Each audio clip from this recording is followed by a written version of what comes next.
for things to sync. So I'm going to wait for the go ahead.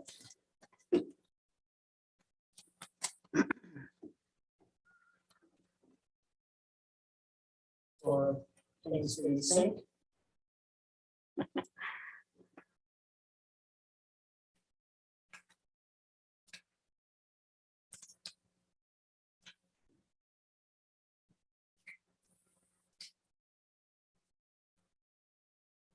Excellent. Looks like we're good to go.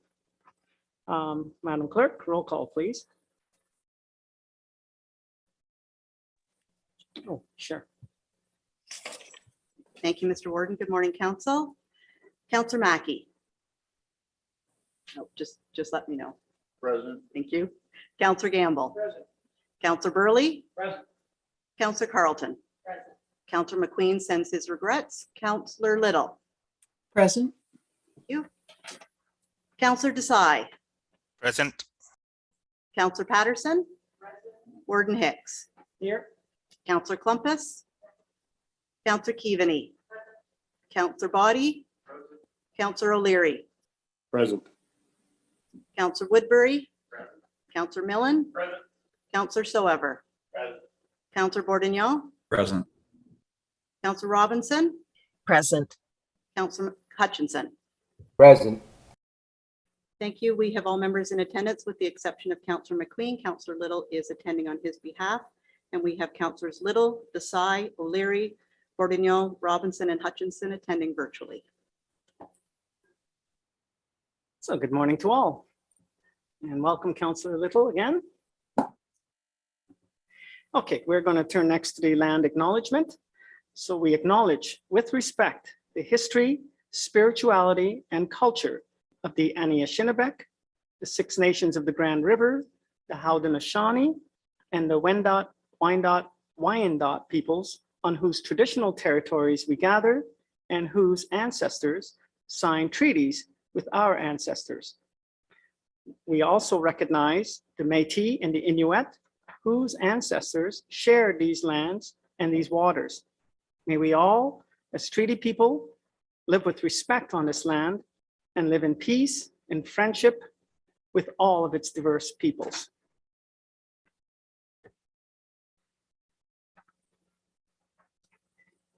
Okay, so before I call for the, well, first of all, is there any declaration of interest, pecuniary or otherwise?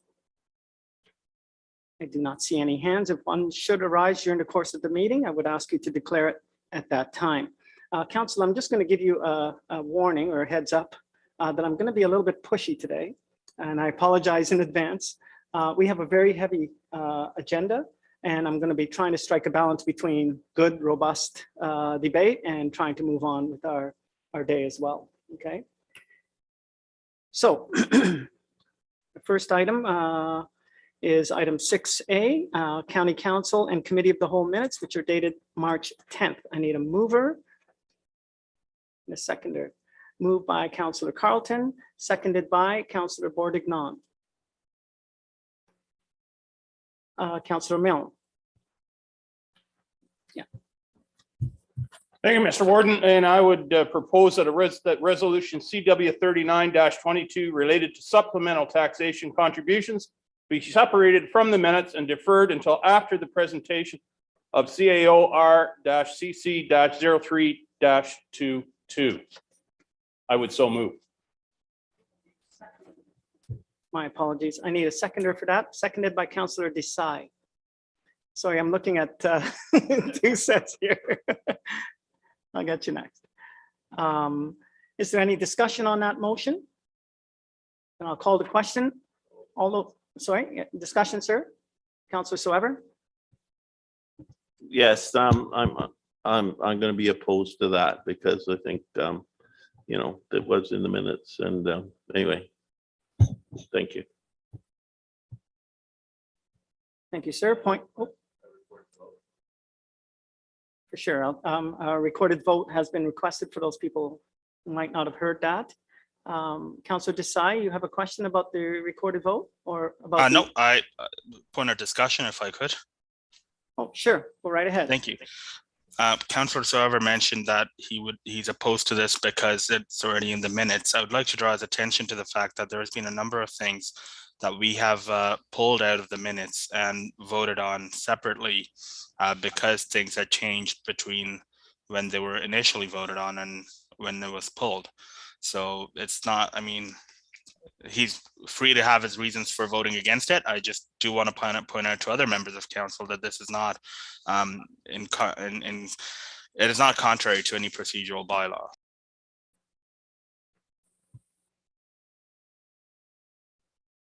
Just turned myself off. Are there any other comments or debate on the motion to pull the one item? If not, then I'll turn things over to our clerk. Thank you, Mr. Warden. We are voting on the motion to defer resolution related to supplemental assessment until after the presentation of the report from the CAO and our treasurer. Because we have people attending virtually, those around council chambers, I will just reiterate your vote so that the members attending virtually can hear. I understand that was an issue the last time. Councillor Mackey. In favor. Councillor Mackey votes in favor. Councillor Gamble. In favor. Councillor Gamble is in favor. Councillor Burley. Favor. Councillor Burley is in favor. Councillor Carlton. In favor. Councillor Carlton is in favor. Councillor Little.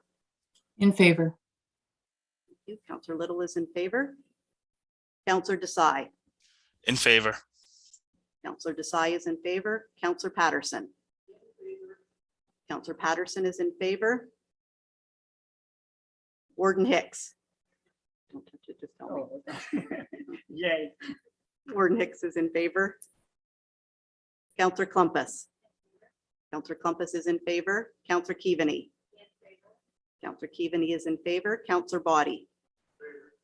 Councillor Body is in favor. Councillor O'Leary. In favor. Councillor O'Leary is in favor. Councillor Woodbury. Councillor Woodbury is in favor. Councillor Millen. Councillor Millen is in favor. Councillor Soever. Councillor Soever is opposed. Councillor Boardignon. Opposed. Councillor Boardignon is opposed. Councillor Robinson. In favor. Councillor Robinson is in favor. And Councillor Hutchinson. In favor. Councillor Hutchinson is in favor. The motion is carried 77-13. So that motion will come back following the report on the council agenda. Thank you, Madam Clerk. Okay, so now we're on the main motion, I guess, as amended. Yes. Okay, we had a mover and seconder already for that, correct? Thank you very much. Okay, so is there any discussion on the main motion? Any further discussion? Seeing none, I'll call the question. All those in favor? Are there any opposed? That is carried. Thank you very much. Okay, so next we're going to deal with item 6B, which is a long-term care committee of management minutes, which are dated March 15th. I'm looking for mover and seconder, please. Moved by Councillor Clumpus. Oh, sorry. I got the name wrong again. My head is just, yeah, no, I got it right. Clumpus, right. yeah. I've even got stickers up here, folks, trying to get things right. I apologize, Councillor Clumpus. Seconded by, I'm looking for someone online. Councillor Robinson. Okay. Any discussion on those minutes? Seeing none, I'll call the question. All those in favor? Is there anyone opposed? Seeing none, that is carried. Thank you very much. Item 6C is the long-term care redevelopment task force minutes, which are dated March 17th. That's been moved by Councillor Robinson, and I'm looking for a seconder. Councillor Woodbury, seconds. Is there any discussion on, oh, yeah, sorry, this is the one that we're going to have a presentation. Sorry, I turned things over to our CAO, Kim Wingrove. She's just going to take a second to go to the podium.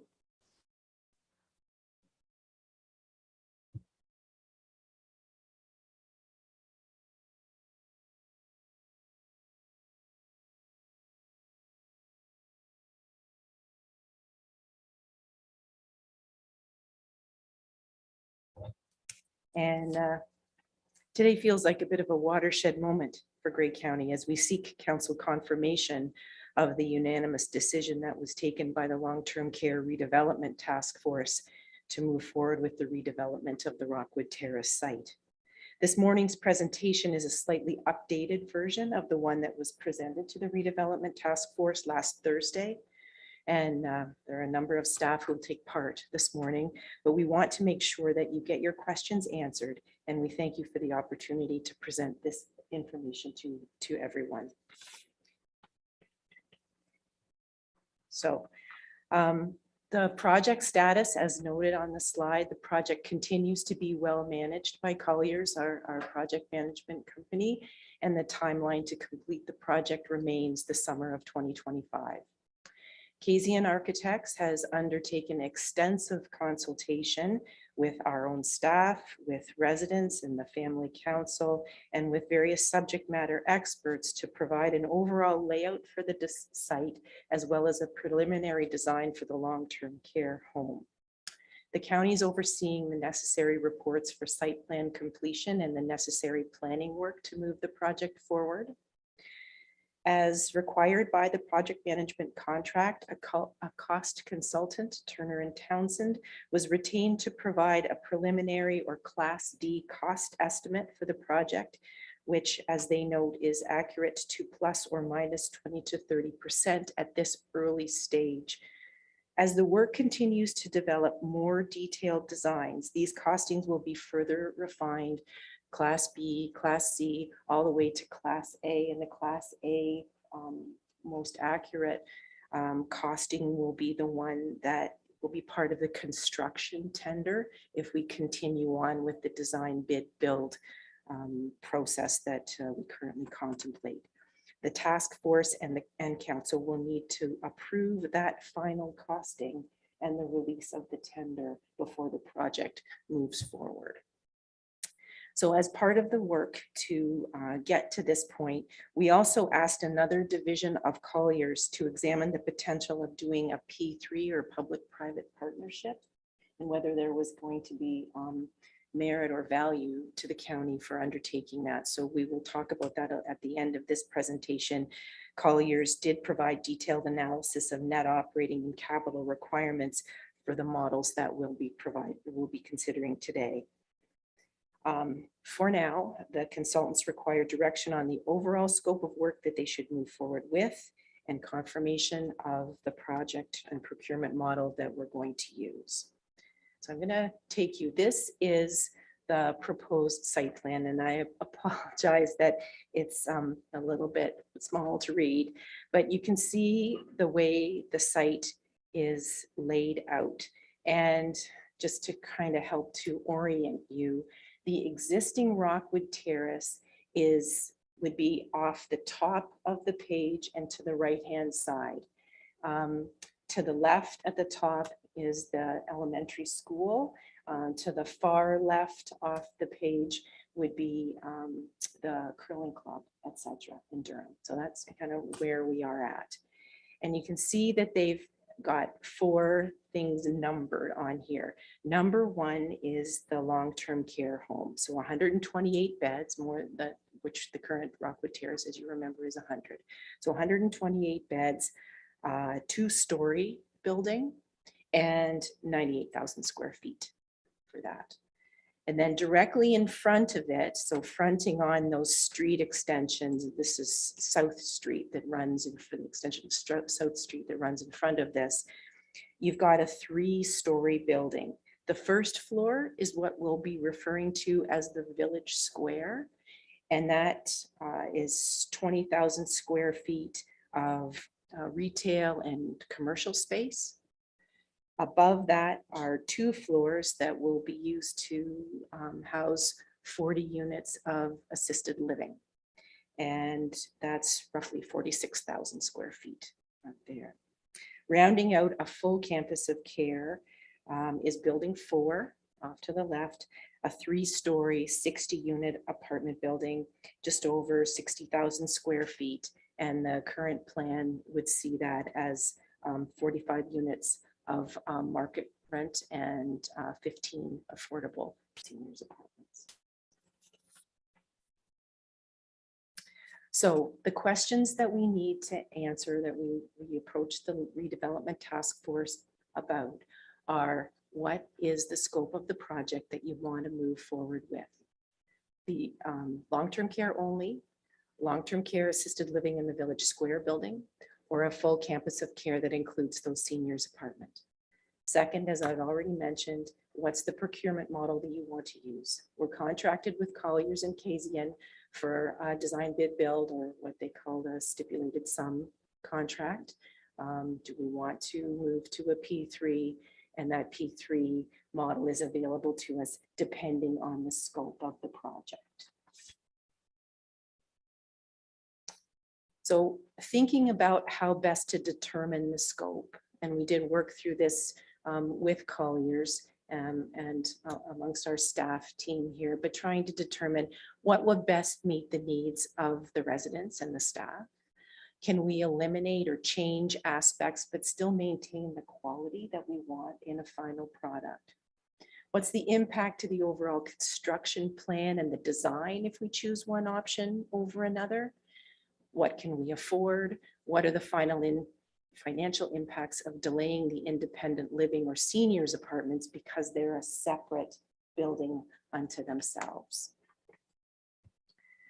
So I wanted to spend a little bit of time on the key features in the long-term care design, because a tremendous amount of work has gone into this. And I think it's important that you understand this. It plays a role in the costing. So I'm going to let Jen come up and speak to that, because really her team, in the midst of COVID and everything else, have devoted many, many hours to working with our consultants. So Jen, if you want to. Thank you. And through you, Warden Hicks. And so as CAO Wingrove said, there was extensive engagement over the past number of months, including residents, families, team members, and leaders. KZN patiently guided us through discussions to decisions about the design that we're going to talk about just now.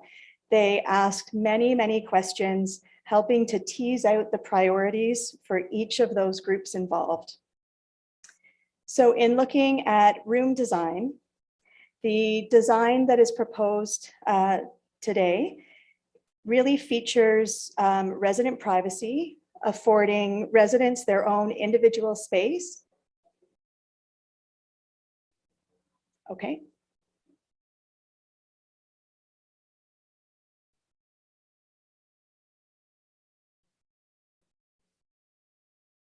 I don't know if the people attending online can hear. The If you screen can, is. we're having some issues, some technical issues. The audio is fine. It's just the video.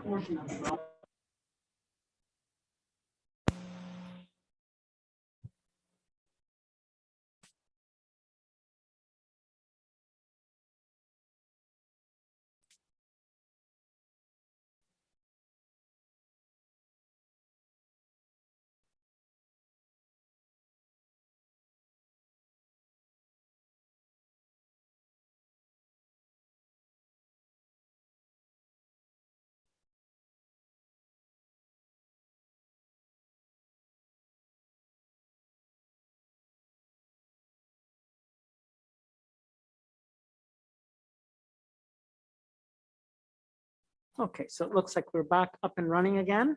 So the folks online should be able to hear everything. Jen, back to you. Cool. Thank you. Warden Hicks, should I just start? Should I just pick up where I was, or would it be best to do a quick recap? Yes, yes. Okay. Take two. Thank you, Warden Hicks. So as CAO Wingrove mentioned, extensive engagement took place over the past number of months that included residents, family members, team members, and leaders. KZN architects patiently guided us through discussions to get us to decisions about design, helping us tease out the priorities that were important to each of the various groups. The design that's in front of us today speaks to 4 areas that I wanted to just highlight as priority. So in room design, Resident privacy was a significant priority to all involved. And the room design provides individual space, even for a basic rate accommodation. So there will be two levels of rooms in this design. Basic rate, which would be each resident has their own individual space with a shared washroom in between. And then private rooms, where the resident has their own private room and their own private washroom. This design supports infection prevention and control practices, supports isolation requirements in the case of an outbreak. It supports the limiting of the transmission of odor and sounds. So those are visual and as well as visual privacy is supported by minimizing shared sightlines. So for example, one resident can't see into the washroom where another resident is in that space. Additionally, people going by down the hallway can't see in while residents are getting care in this design.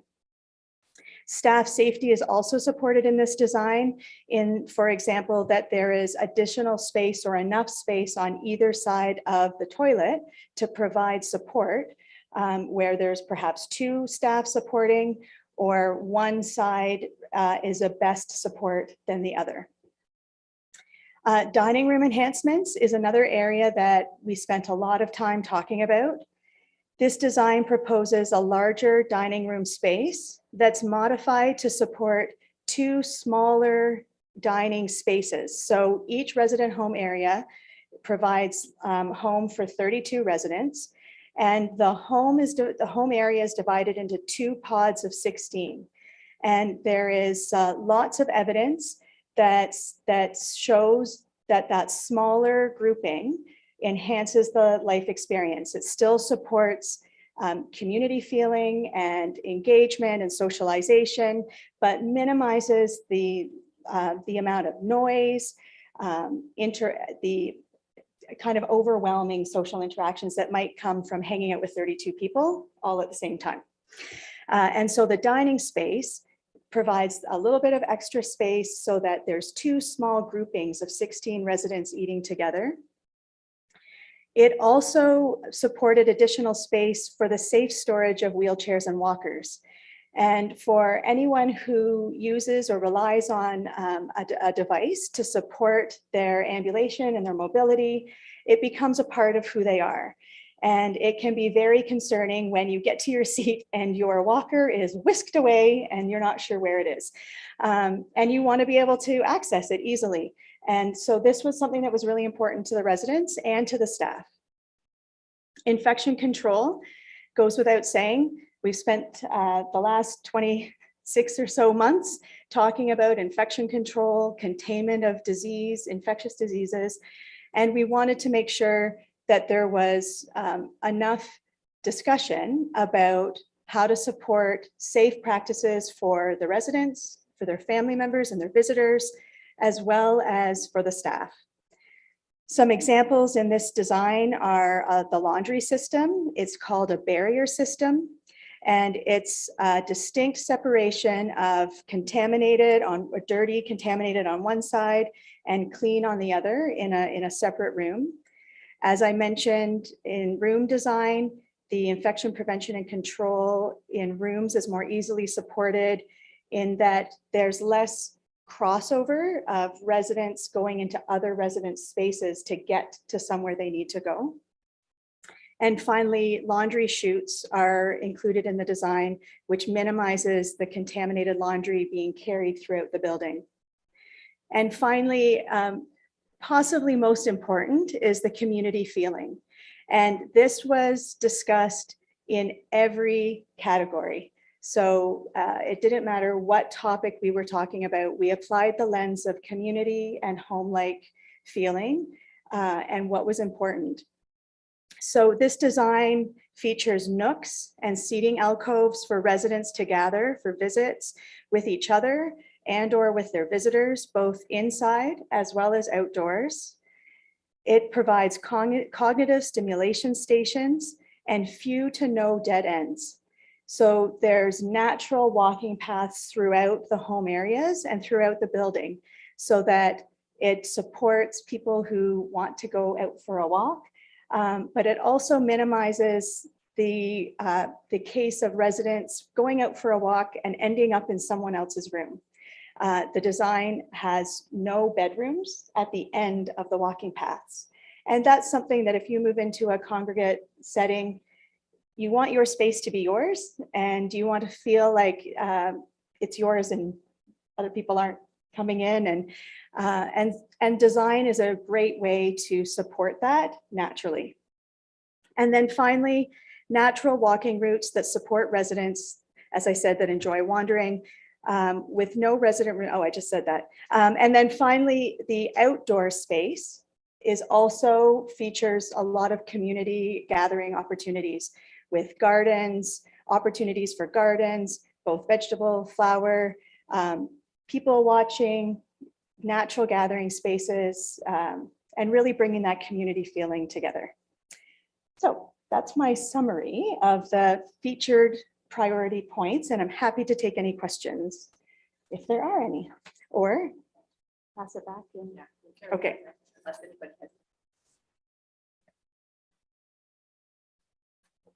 Thanks so much, Jen. Oh. Yep. For the folks that are joining us, the members that are joining us online, I can't see you while we're having a presentation. So my plan was to hold questions until the very end when I could see everyone. But Councillor Mackey, I can see you here. Do you mind holding until the end? I know I couldn't. All right, back to you, Kim. Thank you, and thanks, Jen. Moving on. So the first option that the task force considered was the long-term care only option. And this option is the part that we are and more or less committed to, as you're well aware, under the terms of Rockwood Terrace's operating license, it needs to be redeveloped by 2025. The projected costs have risen by a third from the feasibility stage to the Class D cost estimate. So the net operating and capital annual contribution required to support this option is 5.3 million. The cost to build the long-term care home alone is $75.3 million. This option includes some higher upfront costs that are carried across the other two options, because under this option, we're servicing the whole site. So all of the road extensions, the hydro, the gas, the water and wastewater are all being brought onto the site, so that if the decision is not to proceed with anything more than the long-term care, those other options are available to us. I think it's simply a more efficient way of moving forward. This is a greenfield site. It's visually and physically isolated. And so the question of whether or not this is the best option for us to proceed with is really one about our ability to attract residents and staff and to make this feel like the community that Jen has just mentioned. The current design that I showed a couple of slides back is based on the integration of long-term care assisted living in the village square. So if we proceeded only with long-term care, I think we'd have to have some real conversations with our consultants about what it was that we were doing. Would we only be creating a shell of that other part of the building? Would we be leaving it entirely? Either way, those future renovations are likely to be costly, and it's difficult to know exactly what additional cost we might incur. It would also be very disruptive. And one of the other things that we've asked the consultants to do is prepare a design that's either net zero compliant or net zero ready. When we think about our climate change obligations and just our desire to manage our costs in the future. that will be more difficult if the building envelope is developed in stages. So moving on from there, the second option is really that building that you saw that was 123. That's the long-term care assisted living in Village Square at 108.5 million of estimated project cost. It's 44% more than the long-term care build alone, but it does include those assisted living suites and the retail and food tenant space. So due to that additional revenue, the annual cost is only about 11.8% more than long-term care alone. It provides a broader scope of services and amenities, enhances the quality experience for residents, staff, and the families who visit them. It facilitates the construction of a single building envelope and achieving those net zero targets that we've talked about, and eliminates the disruption of a future renovation. The full campus of care that adds that a separate apartment building, $140 million price tag is the estimate at this time. So it's 85% more than doing long-term care alone, and annual operating net is about 15.6% more, again, than just option two. The borrowing required to facilitate this option takes us very, very close to the county's debt ceiling under our policy. We also know that the apartment building could be completed in the future with little impact to the existing buildings and residents. And given the focus on affordable housing and rental housing, there may be future funding that we could access that might help to defray some of those costs. So now I'm going to let you talk to the expert on county finances. So Mary Lou, do you want to take it from here on this slide?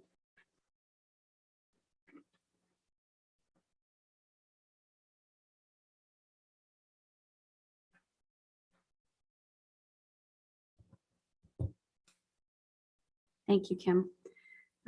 So the first topic there is the county borrowing limit. So of course, we've talked previously about the annual repayment limit, which is 25% of own source revenue. County policy that was passed in 2020 recommended a 10% limit.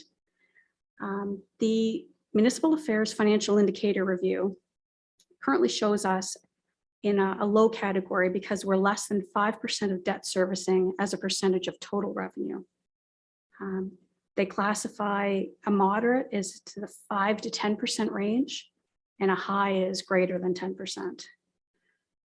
So we've talked previously about the number of initiatives that the county has looked at and what that would do by committing to a debenture of 25 years. So we have existing commitments to future capital projects. We have a number of initiatives, whether it's the affordable housing, the cost for maintaining the infrastructure that we currently have, the amount that we're putting away for health sector funding. And just to highlight, in the 10-year capital forecast, the one that was presented for 2022 to 2031 had $246 million in levy dollars required over 10 years. And as expected, 70% of this is for transportation services and 23% for human services, which is housing, long-term care, paramedic services, social services, childcare services. Given significant cost increases, we're going to need to do some work and really take a hard look at the 10-year capital forecast this year, both from a term of looking at the cost of projects, as well as what is our ability to undertake these. So the hard work really is what is, from risk management, your health and safety issues, and what are the corporate priorities. So when you look at option one, with the long-term care only, that's a 2.28% levy increase. Option two at 5.61, and the full campus of care at an 8.29%. And just to make a comment that, whatever decision you make, we would look at phasing that increase in over a number of years until we get to the amount required for what we anticipate is the debenture payment. Because the amount that we've been putting forward as a transfer to reserve of $1,361,000 that was the formerly Manor debenture payment isn't enough. And back then, between 2005 and 2006, over 2 debentures, we debentured just less than $11 million.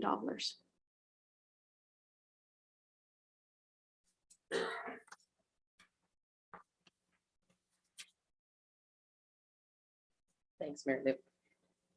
Just about wrapped up here. On the good side, there are some assets that the county controls that we have the opportunity to try and maximize the value and hopefully defray some of the investment that's going to be required here. There is an adjacent 22-acre site to this 10 acres that the long-term care facility is going to occupy. There's the potential to either sell or develop and sell that site. The existing Rockwood Terrace site is not part of this, so there's again an opportunity there to do something with that property. There is another affordable housing, what's the right word, property that the county owns in Durham. When the new apartments are built, there's an opportunity then to sell that property. Now, the proceeds of that sale would need to go back into a housing property. You can't take housing money and move it elsewhere, but at least it would be something toward those apartments in the future. And then finally, we're aware that Eastern Ontario Wardens Caucus is actively working to ask the province to provide consideration for greater long-term care construction funding. So we can lend our assistance to that effort through Western Ontario Wardens Caucus and AMO to really see that where at one time that provincial contribution to the construction subsidy was somewhere north of 40%, it's much closer to 30% right now, given the increases that we've seen in construction costs over the relatively short term. So this is something, these other sources of revenue and our ability to maximize these are something that Randy and I are really committed to. We'll want to work hard to see what we can do with that. And we simply haven't been to that place yet, but we do believe that there's some potential there. So the last piece of the presentation for this morning was really about the procurement option. If you had a chance to look at the staff report, there's significant detail there. Thank you, Michael, around the considerations of going into a public-private partnership. It's not a place the county's been in the past. It really requires a carefully crafted contract between the county and the private partner. That contract would need to be managed.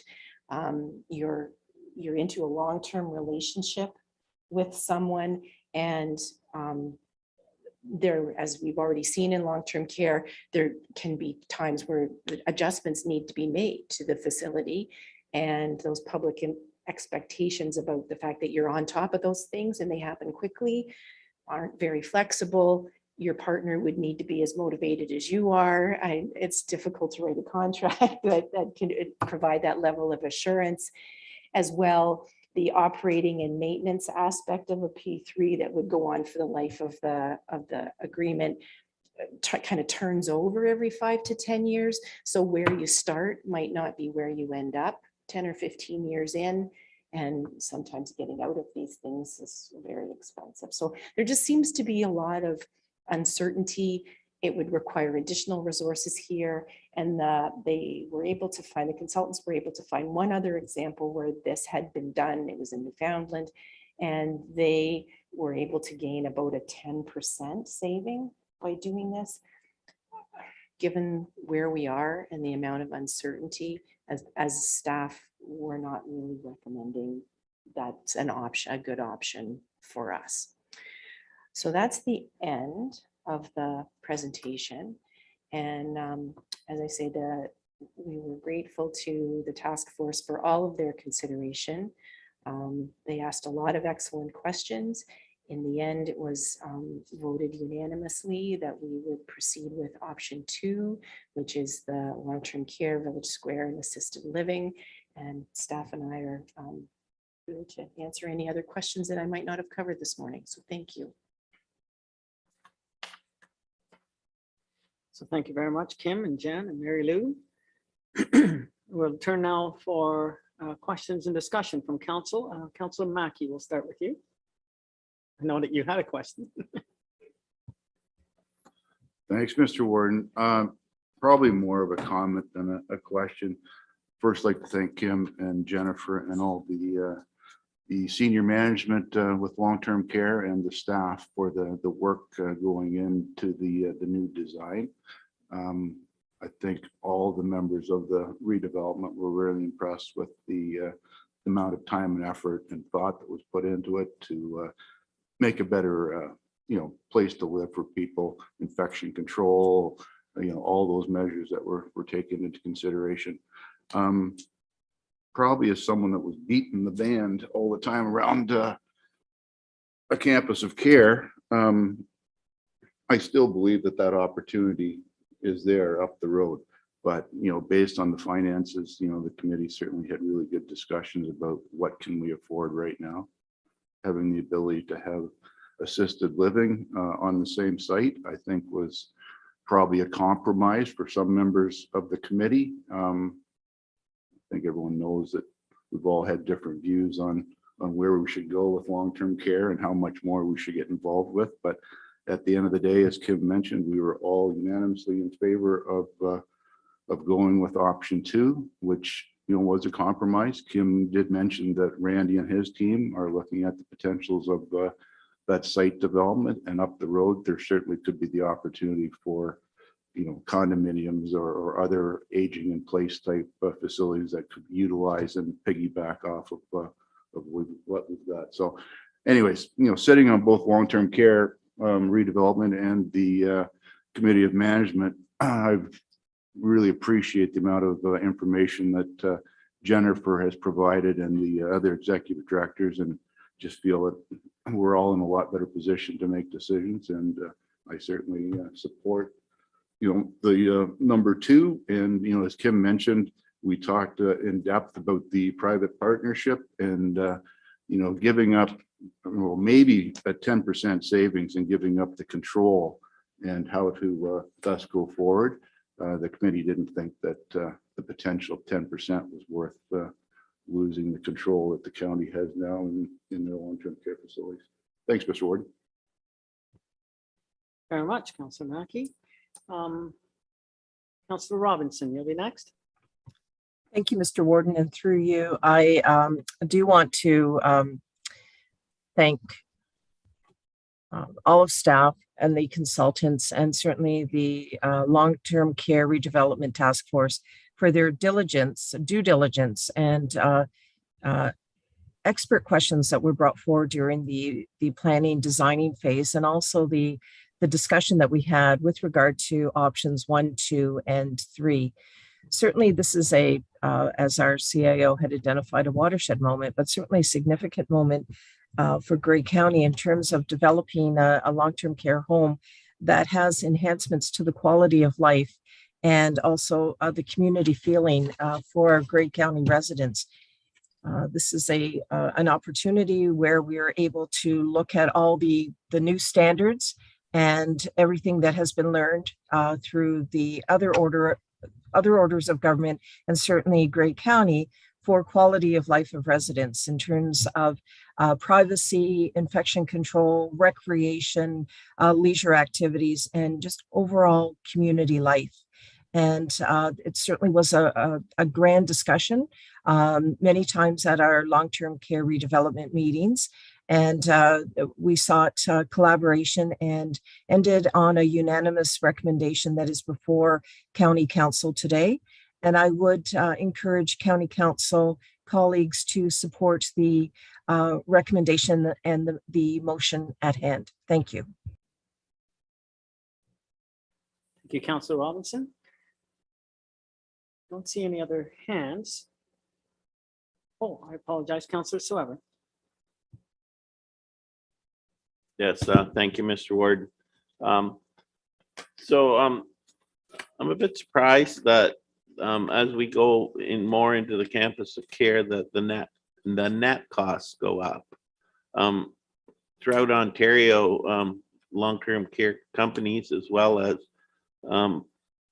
municipalities that run long-term care prefer the campus of care model because it generates revenue and therefore the net cost goes down. So I'm a bit surprised that our analysis shows that the campus of care has the biggest tax hit on us, because why would then private companies prefer a campus of care as it makes them more money? So, there's just something, that I struggle to understand there, is when the industry is going one way and our analysis shows that our net cost and our burden on taxation is the opposite of what the industry is going. And certainly the industry would not be going toward campus care models if they were less attractive.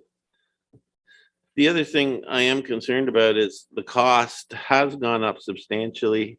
Looking at the presentation, it's now up to $588,000 per bed, or $768 per square foot, taking the 98,000 square foot building and just dividing by the total cost of that.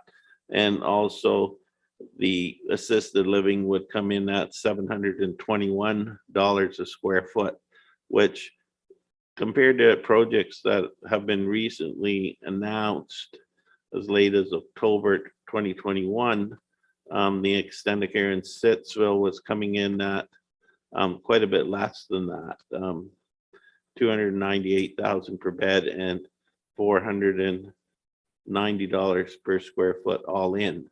Now, to be fair, that is a bigger project. It's 256 beds. So there is some economies of scale there. Most projects now are looking at 160 beds or 192, as those seem to be the more economic models. So I'm concerned about the costs, and I am a little surprised that the campus of care is less attractive when the industry seems to be thinking the opposite. So those are my comments. And the only other concern I would have is, it was mentioned in the presentation that it is, a remote site. And, one of the issues that we face in the town of Blue Mountains, of course, is attainable housing for staff.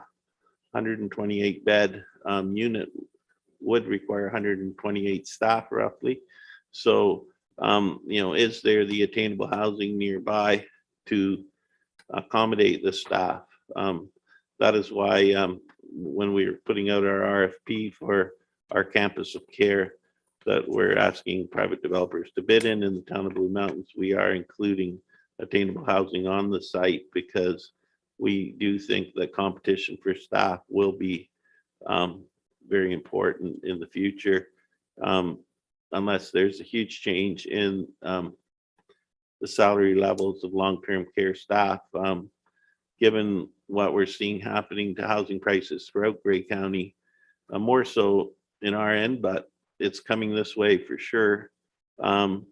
There will be a squeeze on, where can these people live? And I think, that's something we need to consider, that we are creating, the need for 128 attainable homes when we create this. Thank you. Thank you, sir. Madam CAO, did you want to add anything to that? Through you, Mr. Warden. Two things. With regard to the financial impacts, net operating income. Under all three scenarios, this facility will operate in a deficit position. Long-term care alone at 1.7 million. The option 2 model is about $719,000 annually. And the full campus of care shows a deficit position of about $138,000 a year. So there's really is a significant difference. And so Councillor Soever is correct that there is a benefit to including those other aspects of a campus of care. The corollary to that is the cost of construction, the additional costs that are required to build it to begin with. And so you have annual debt service costs that range from the long-term care alone at 3.3 million up to 6.3 million for the full campus of care. So that's where that bottom line impact comes in, and how we get to the deficit that Mary Lou mentioned in her slides. With regard to housing, attracting housing and having housing for staff, we're fortunate that we have a good staff complement working at Rockwood Terrace now. And I think Jen and her team do their level best every single day to retain the staff that we have and to grow that staff pool. But again, this is a consideration when we think about what might be done with some of those adjacent properties that the county controls. Can we look to putting in some housing that would be attractive for the staff that might work for us in the future? Very good, thank you. Councillor Little, I believe you had your hand up at some point. Thank you, Mr. Warden. I hope this isn't an over, I'm afraid it might be oversimplifying the question, but the difference between option 2 and option 3 was covered fairly quickly, but from the site plan, it looked as if, to me, it looked as if the apartment building, seniors residence over to the north appeared to be the major difference, if not the only difference between option 2 and option 3. And I'm just wondering if I am oversimplifying or if that is indeed the difference. Thank you. To you, Mr. Warden, I would say it's the building and the parking associated with that particular building are really the two key differences. Randy, did you have, that's, yeah. Anything else, Councillor Little? Just thinking about then if that is one of the major difference, and looking at the P3 opportunity, which doesn't seem to be in the best interests of the county, but perhaps if we were going with option 2, then delaying that other part and perhaps availing ourselves of a P3 relationship might be part of our consideration. Thank you.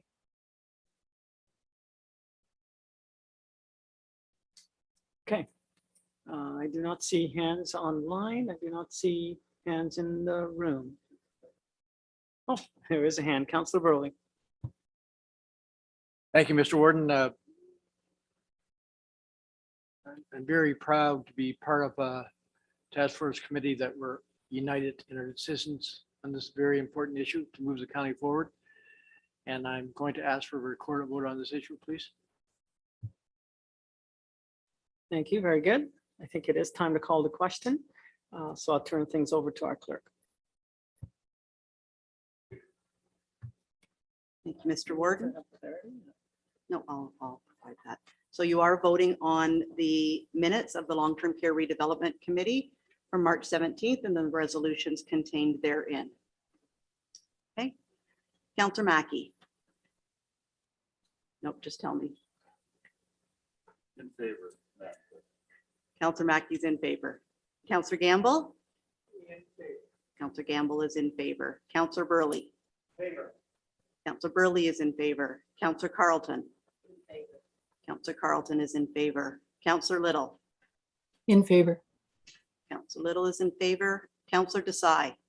In favor. Councillor Desai is in favor. Councillor Patterson?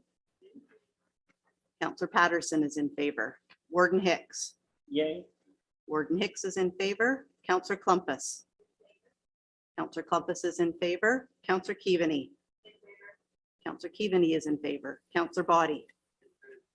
Councillor Body is in favor. Councillor O'Leary. In favor. Councillor O'Leary is in favor. Councillor Woodbury. Councillor Woodbury is in favor. Councillor Millen.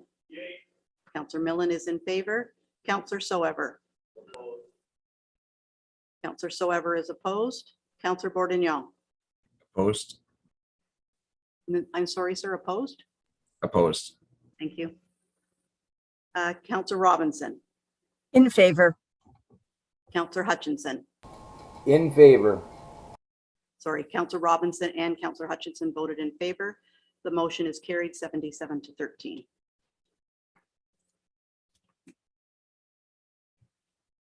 Very good. Thank you very much. That's a big decision. Okay, we're moving next to item 6D, which is the Long-Term Care Committee of Management closed meeting minutes, which are dated March 15th, 2022. I need a mover, please.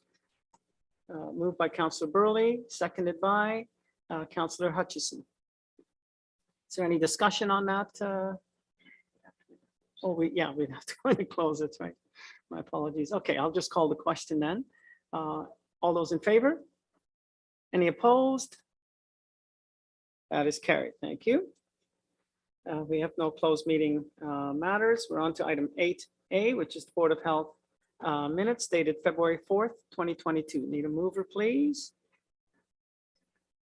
Councillor Patterson, seconded by Councillor O'Leary. Is Dr. Arrow with us? Yes, he is. See him. Oh, over on the side. Dr. Arrow, you're with us? Yes, Mr. Warden. Excellent. I'll turn things over to you. Thank you.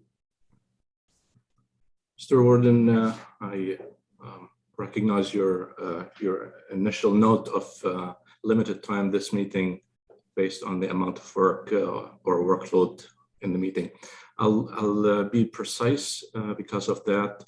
We had 3 highlights from our last meeting. The first one is the approval of the budget for 2022, and the budget had 2 main components completely covered.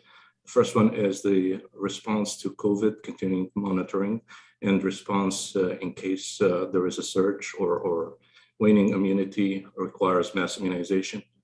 All these expenses are factored in. The second one is the recovery and ramping up of all the public health programs. And there's a long list there.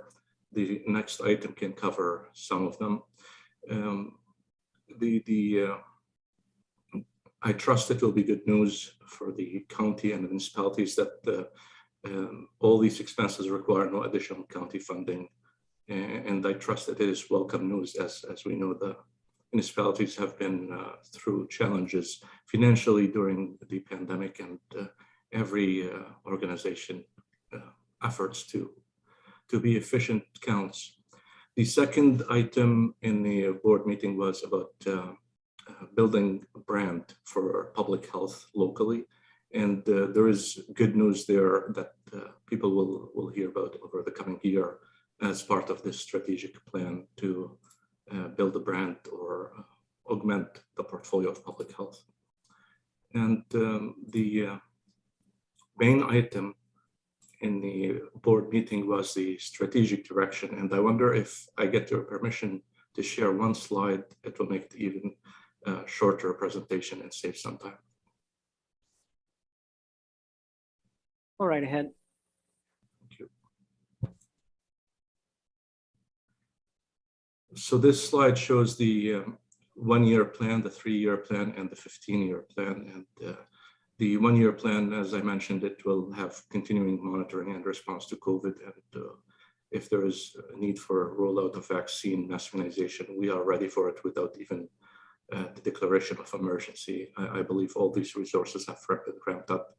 The recovery require ramping up public health programs, school immunization, catch-up, dental, and others. For the 3-year plan, rural mental health and substance use, opiate emergency is key. There are a list of other strategic directions that we can definitely monitor.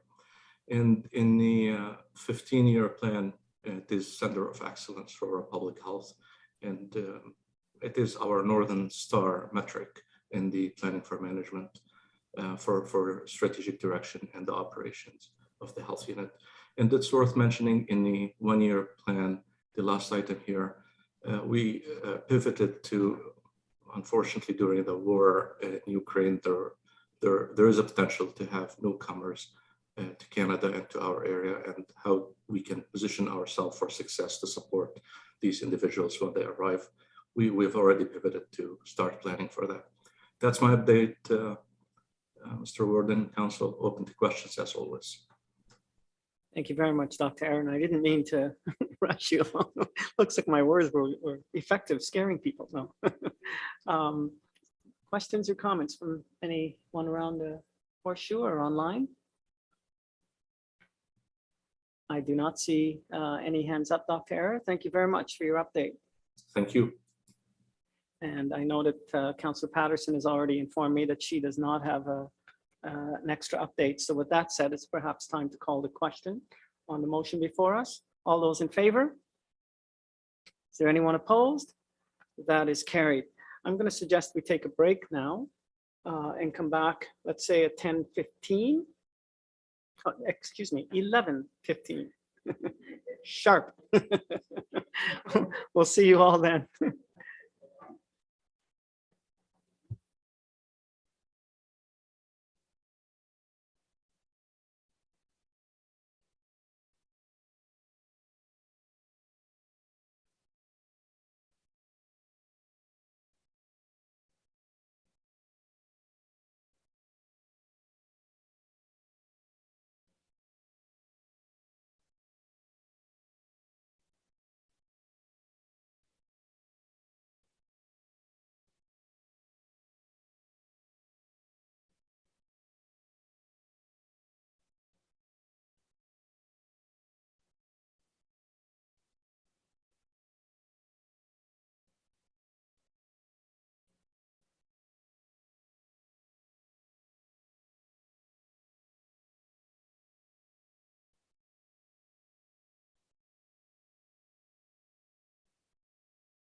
Okay.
Call us back together, please.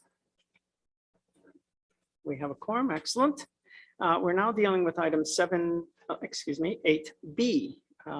which is consideration of a redirection of supplemental assessment.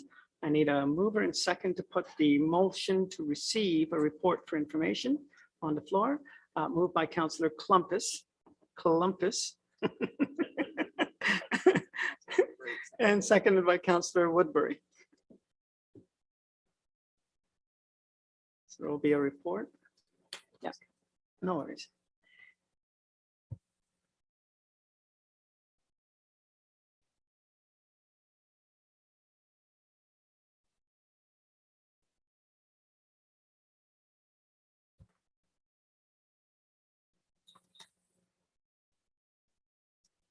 Thank you, Mr. Warden. This is in response to the notice of motion. And Tara, can you change the slide for me? Thanks. So this is in response to the notice of motion that would direct the county to return to any member municipality the county's portion of the supplemental assessment revenue that exceeds the amount budgeted. So this particular member municipality, if they have surplus, would receive these funds in addition to the $20,000 that's provided in the 2022 economic development budget for the respective community improvement plan. So there's a few impacts to consider. So reallocating the supplemental assessment changes the year-end financial position of the county. So if we have surplus, as we had in 2020, we don't have the 2021 numbers currently. That money goes to the one-time funding reserve to offset a variety of projects. If it creates a shortfall, we would need to fund from a transfer from a reserve to balance the budget. It wouldn't currently comply with our existing tax and reserve policies that set out what happens to surplus deficit and the thresholds for various reserves, et cetera. So if we create some new policy, we would have to enter into an agreement probably with MTE to receive some consulting assistance in changing our process for how we would budget for supplemental assessment. It also will have an impact on the long-term financial plan. As I mentioned, the money goes to reserve and we use it for similar purposes as the member municipalities and the other county treasurers that I surveyed. Transfers to the one-time funding reserve would be curtailed. And so there would be less flexibility to smooth spikes in the levy or to allocate reserves to a critical project. So talking about the assessment role. So there's changes that occur in the assessment role for a number of reasons, and MPAC updates it as it receives information from municipalities. So supplemental is just one component. So that's occurs from changes in the state use or condition of a property, whether it's an addition to a home, it's a renovation, it's a brand new home, changes in tax class, something that moves from one class to another, changing what the exemption is. There's other things that also impact the role. So requests for reconsideration. So those most often result in a write-off. And just commenting that SUPs are different from growth. Omitted assessment is another one. For example, so it's assessment that should have occurred for the current year or any part of the previous 2 years. I've just mentioned write-offs, can be demolitions, it can be a result of reconsideration. And supplemental is just one component of the taxation collected by member municipalities on behalf of the county. So when we budget for tax revenue, we take the following factors into consideration. So the one which is presented on the Excel slide in the budget is the 2021 growth. That's provided from MPAC's returned roll at year end. And it's the actual growth that occurred in 2021. So comparing it from the end value by MPAC at 2020 to the end value in 2021. And it's not an estimate by county staff. When the returned roll is finalized in December, that's the number. Supplemental assessment in the budget is estimated using a combination of two factors. There's a preliminary new assessment forecast report that we get from MPAC, and we compare that against the average of the 5 previous years. And then we also look at the risk of write-offs. So the assessment at risk from significant appeals. And that's estimated based on information that MTE prepares for us. So the net revenue included in the 2022 budget.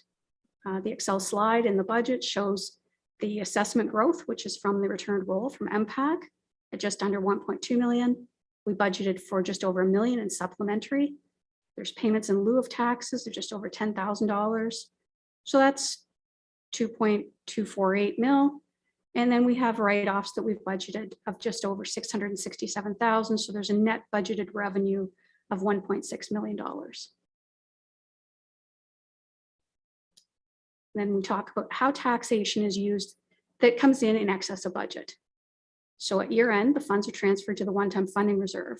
And funds also come into this reserve from a number of other sources, such as year-end surplus. And we use the funds for a variety of initiatives. So it might be assisting with pressures in other county operations that are running a shortfall in the current year, providing funding for projects that exceed budget or are unbudgeted undertakings in the current year. So we have a delegation that comes and asks for funding for something. We would say that we're going to take it from surplus from the one-time funding reserve. We could have a significant project that comes in on over budget. How are we going to fund that? One-time funding reserve. And then we also use it to fund initiatives in a future year. An example for this year, of course, is the contribution to Georgian College of $1 million.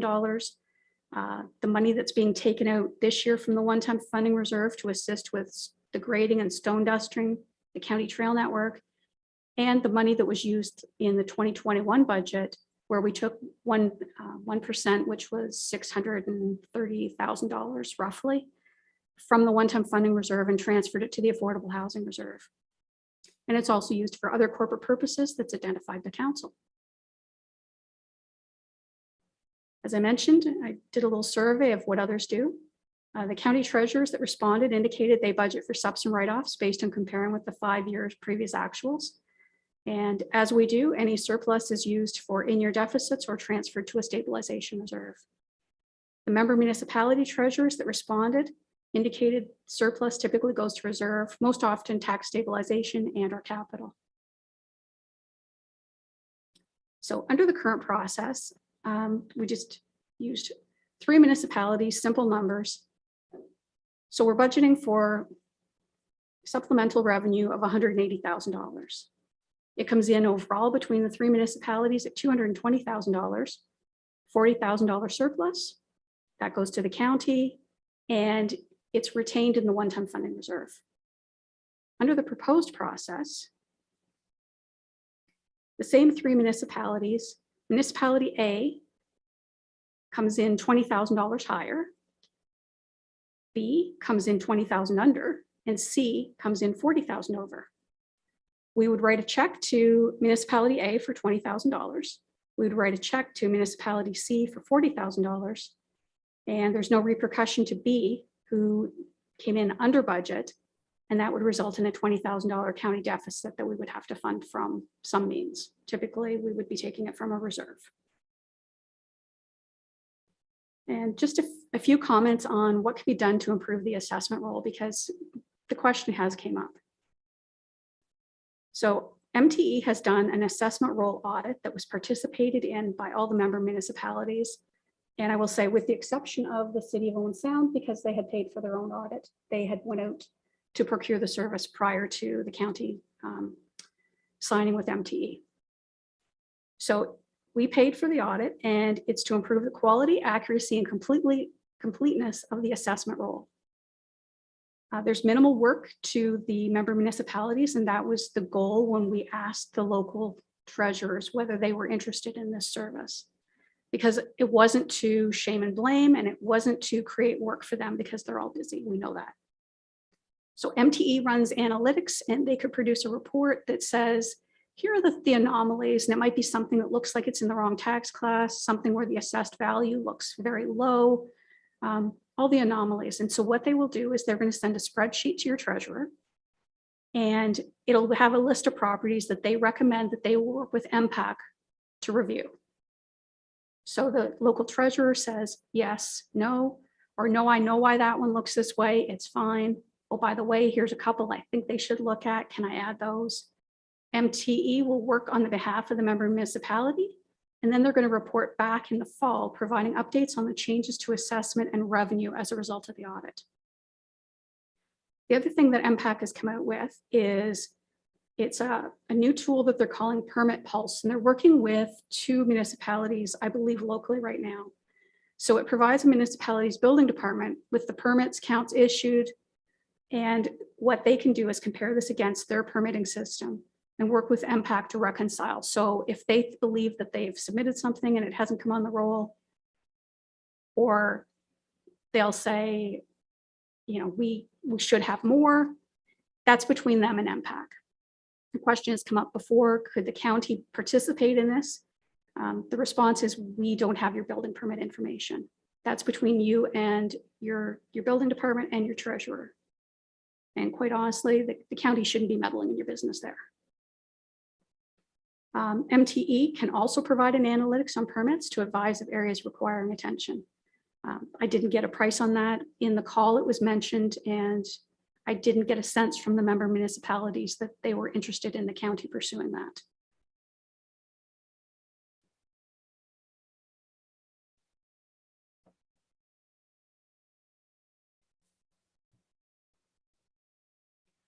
Thank you very much for that. Turn things over to council now for any questions or comments.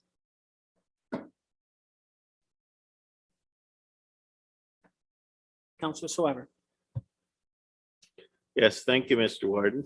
And I want to thank staff for this report, because certainly it's, you know, revealed a few things that we weren't aware of. In fact, that there was an audit done by LTE of all the municipalities, and there were reports shared with county. So I really appreciate staff moving forward with that initiative.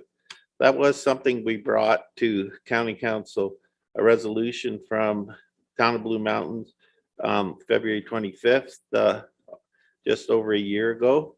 At the time, County Council voted to receive our recommendation for an audit for information, and did not,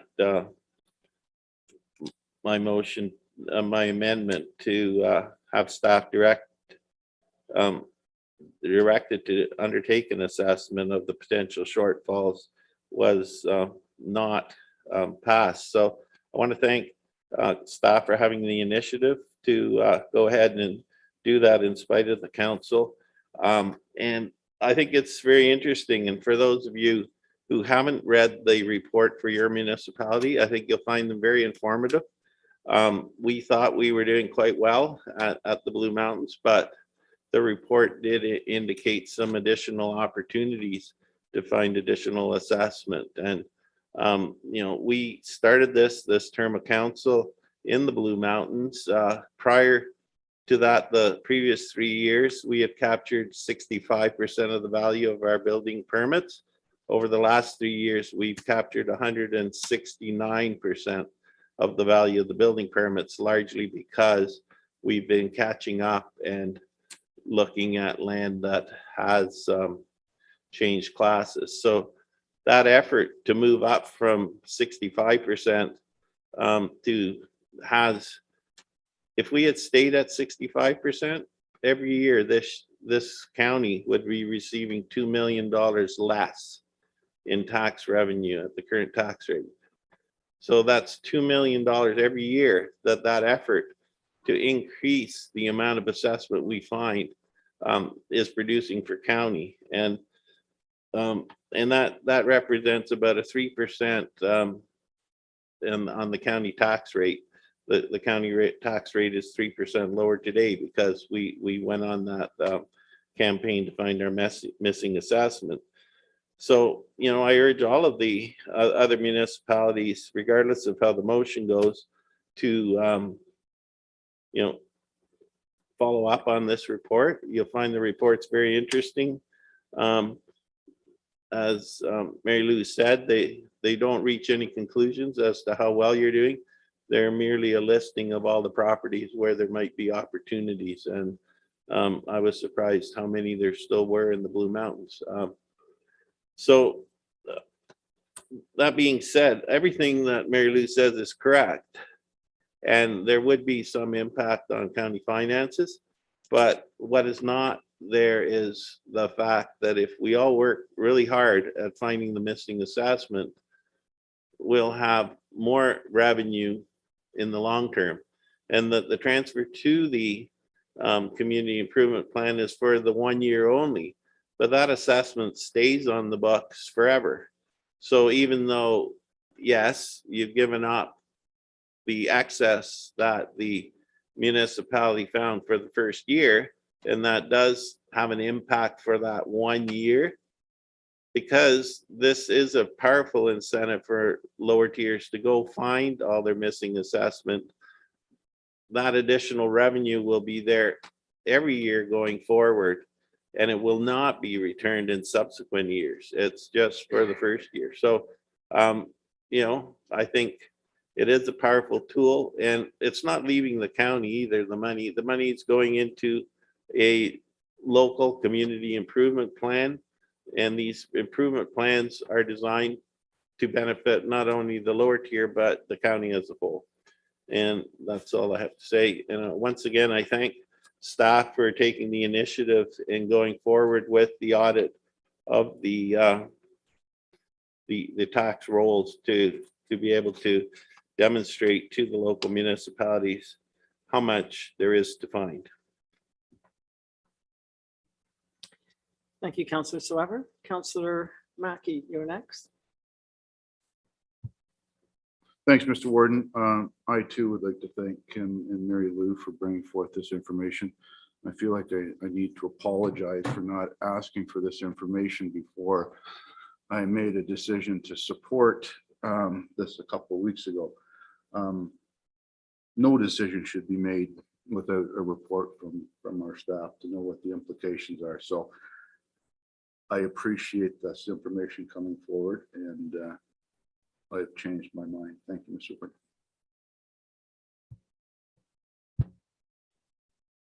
Thank you, Councillor Mackey. Councillor Desai, you're next. Thank you, Warden Hicks.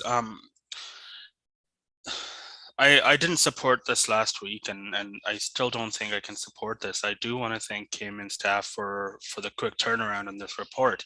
The question I have through you, Warden Hicks, to Councillor Soever, he mentioned towards the end of his presentation, if you will, he mentioned that this would be a fairly strong incentive for municipalities to go looking for these gaps.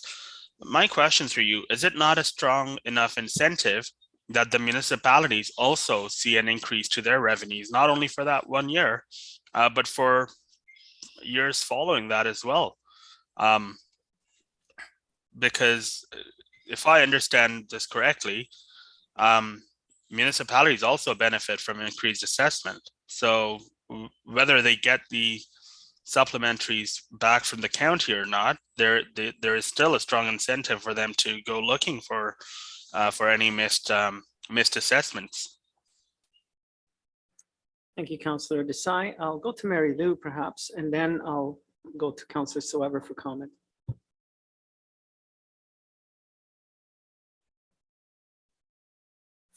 Thank you, Mr. Warden. So yes, to start with Councillor Desai's question, yes, there is incentive for all parties involved to make sure that the assessment roll is accurate and complete as possible, because we all benefit from it. MTE, with respect to Councillor Soever's comments, has a developed analytics tool that looks for certain things that perhaps it's easier, it's a fairly quick turnaround for them to do this work, to identify the anomalies. And just to go back, it isn't as simple as I would ask the local treasurers for their budget number for supplementals. Because if I was in their shoes, I would give me a conservative number because I want to generate money coming back. So what we would be doing is we would be doing our own analytics here to come up with a number. We would consult the member municipality, but ultimately the budget number is the county's budget number. And the other thing I was going to mention was, and I didn't mention this in the presentation, previous years, we've had MPAC and MTE present as delegations at the same council meeting to give updates. And I don't know whether that's something that council would be interested in. Okay, Councillor Soever? Yes, and I want to thank Councillor Desai for his question, because one would think logically that municipalities would focus on finding all of the potential revenue that they could find. However, when I decided to run for council, and I'm a first-term mayor here and first-term, politician, this was one issue that was brought to my attention by a former employee of what was prior to MPAC, the Ontario Department of Finance that did the taxation, that the focus is not generally on, and he said there is a lot of missing assessment in the town of Blue Mountains. So this was something we focused on, and we look back, and this is a very crude analysis of comparing building permit numbers, the total value of building permits to the amount of supplemental that was found. But, that ratio, those numbers is an indicator. And as I said, for the previous 3 years in the Blue Mountains anyway, that was at 65%. And had we continued at that rate, we found $581 million of assessment that we wouldn't have found had we continued at that rate over these last 3 years. So that's $581 million. Now, that's a very rough number, but the first year, of course, we found over an extra $1 million of revenue that we were able to source for the town, just because we were catching up. And the first year, our supplemental was 272% of the value of the building permits from the year before. So there was a lot to find. And Councillor Desai, not all, when you compare the numbers for the other municipalities throughout Ontario and in Grey Bruce, which is easy to do by accessing the Midas database of FIR data, you find that there's going to be a lot of municipalities are actually worse in terms of the ratio of supplemental to building permits than the Blue Mountains was. And so there is a lot out there. And I would ask, how much time did you spend locally on the revenue side of the budget when you did your budget meeting? And I find that generally the revenue side is overlooked. So I think there's lots to find. But LTE has done an excellent job in detailing where you might find it. And it's in a very extensive report that was shared by county to your finance department. So I think that will maybe help you with determining what potential there is in your municipality. Thank you, Councillor Soever. I'll go back to you, Councillor Desai, but I would just ask you to keep your remarks as brief as possible. No further questions. Thank you. Right. Are there any other hands, any other questions in the room? I do not see any hands in the room, and online, no hands as well. So time to call the question. On the motion before us to receive Mary Lou's report for information. Understand? All right. All those in favor? And any opposed? That is carried. Thank you very much. So we will now go back to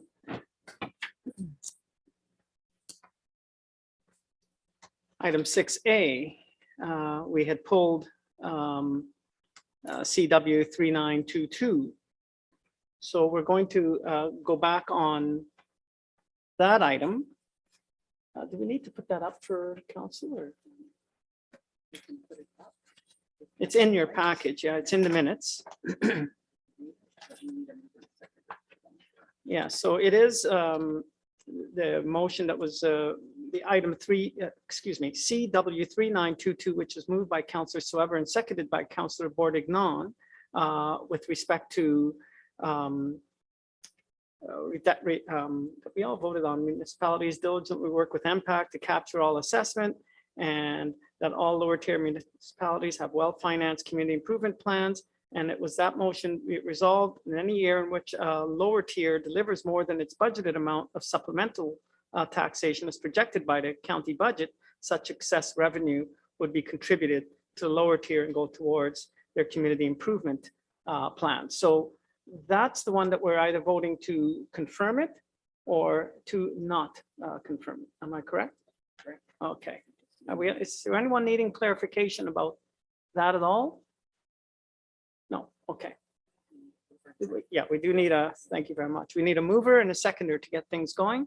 Moved by Councillor Milne, seconded by, I'm looking online, Councillor Boardignon. Okay. So we're ready to call the question. All those in favor of the motion, as you see. Yeah. Mr. Warden, I'd like a recorded vote, please. Very good. Madam Clerk. Thank you. So you are voting on the original motion as the warden stated. Councillor Mackey. No. Councillor Mackey is opposed. Councillor Gamble. Councillor Gamble is opposed. Councillor Burley. Councillor Burley is opposed. Councillor Carlton. Councillor Carlton is opposed. Councillor Little. Opposed. Councillor Little is opposed.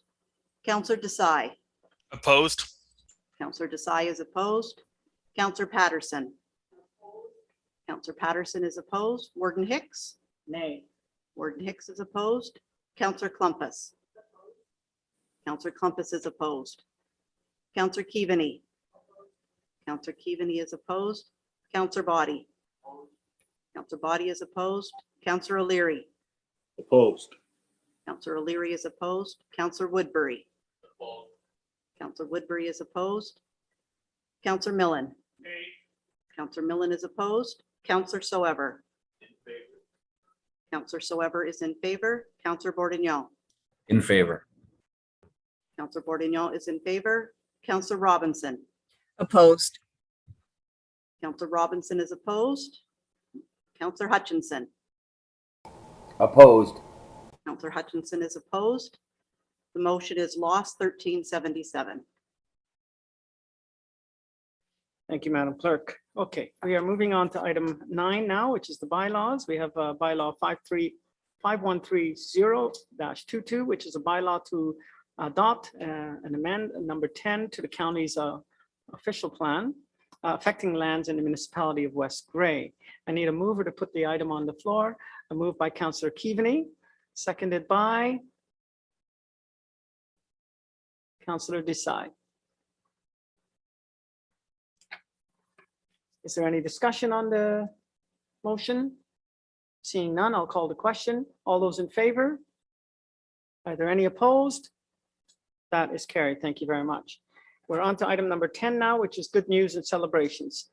Councillor Milne, you're first. Thank you, Mr. Warden. And it is my pleasure to say that I'm happy to remind everybody that on this day in 1890, the first female Canadian member of Parliament was born. I am, of course, talking of Agnes MacPhail. She was first elected in 1921 and subsequently 4 more times after that. I'm proud to say that she's an ancestor of mine, however tenuous it might be. I'm sure there are others that will claim that fame as well, but she was, of course, born in the former township of Proton, which is now Southgate. So I'm very happy to acknowledge her contributions to both Canadian politics and Canadian betterment. So thank you. Thank you for that, Councillor Milne. I'm sure that if I look back and look hard enough, maybe I can find a connection to Agnes MacPhail as well, which would be good.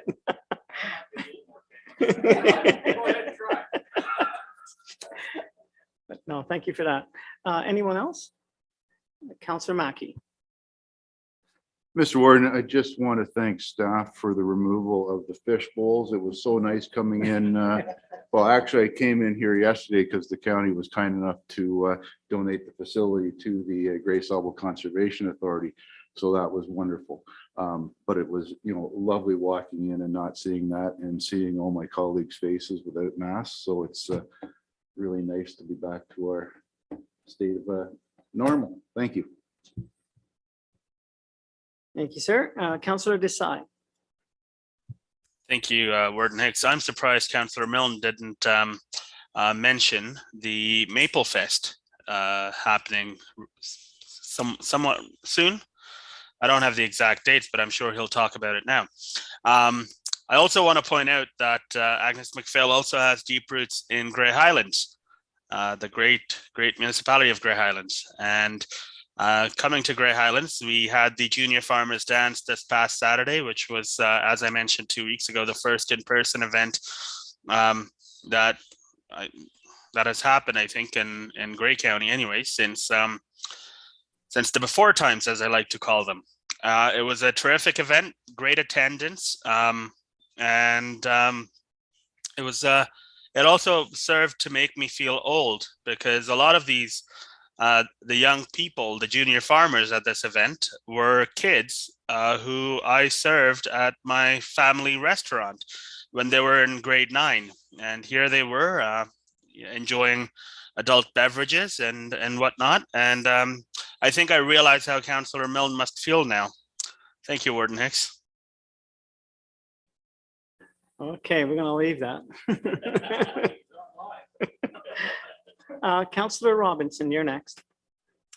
Thank you, Mr. Warden. And I do want to acknowledge that Agnes MacPhail has a significance in West Grey, and certainly the town of Durham, as her elections were conducted in her successful elections were conducted in the town of Durham, in our old Durham Town Hall.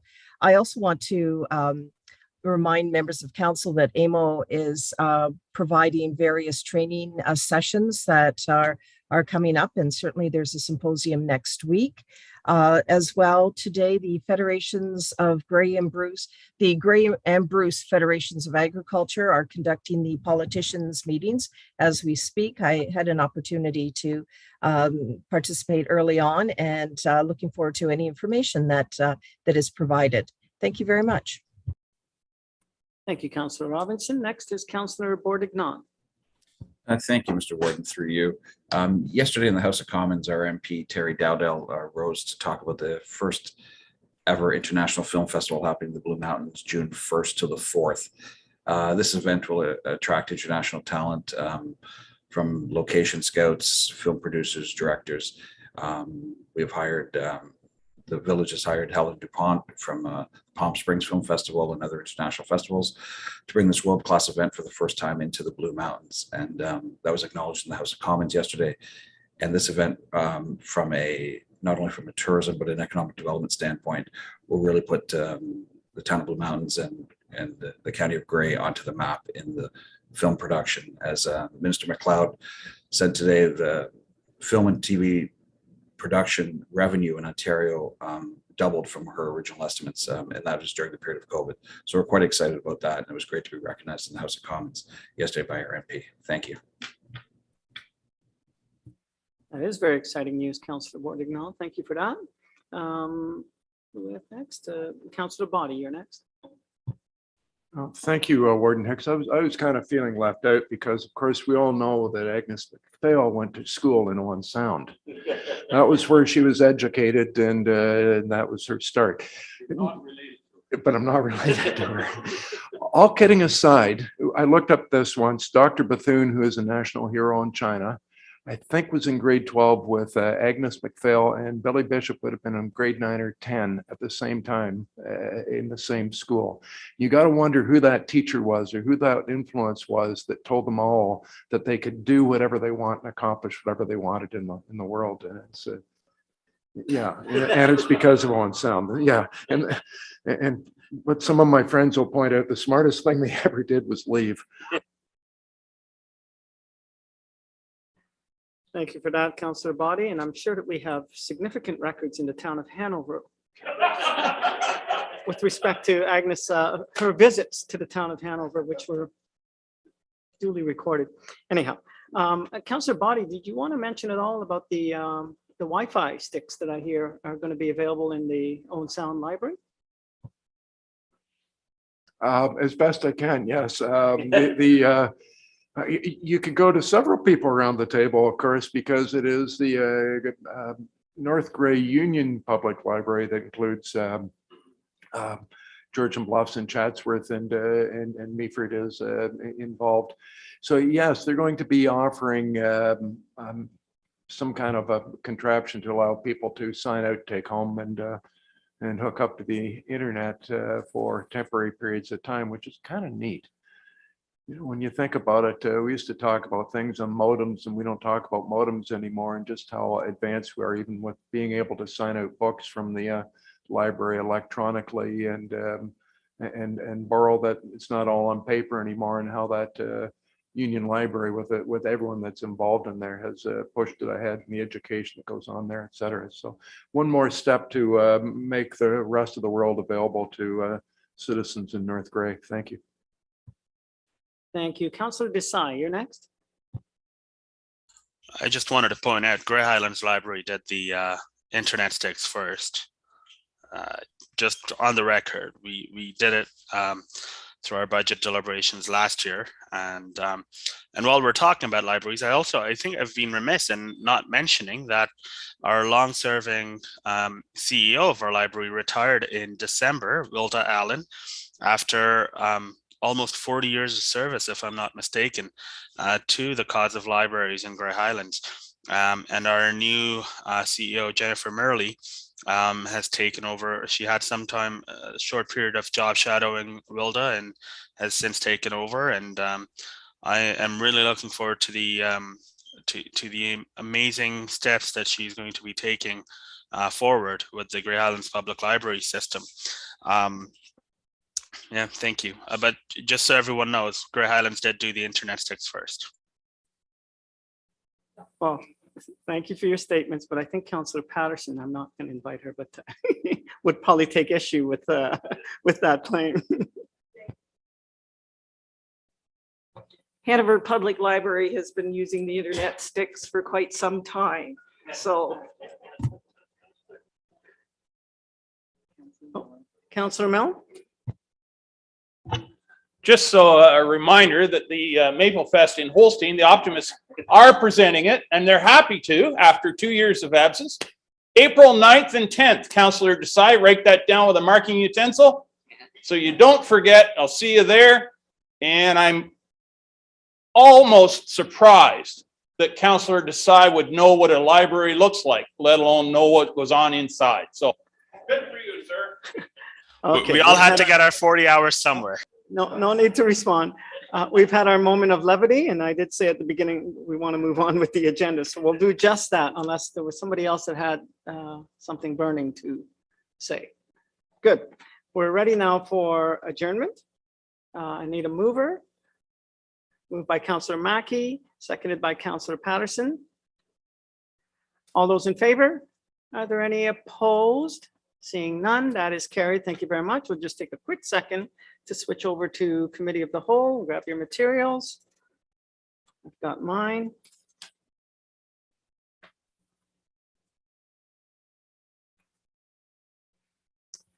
Okay, so we are now meeting as Committee of the Whole, and I'll call this meeting to order. Is there any declaration of interest, pecuniary or otherwise? Seeing none, I'll again indicate that if one comes up during the course of the meeting, I will ask you to declare it at that time.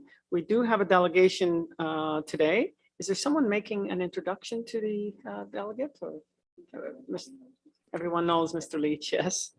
Al Leach is going to be talking to us about the Saugeen Valley Children's Safety Village and the Children's Safety Village update. I welcome you to the podium.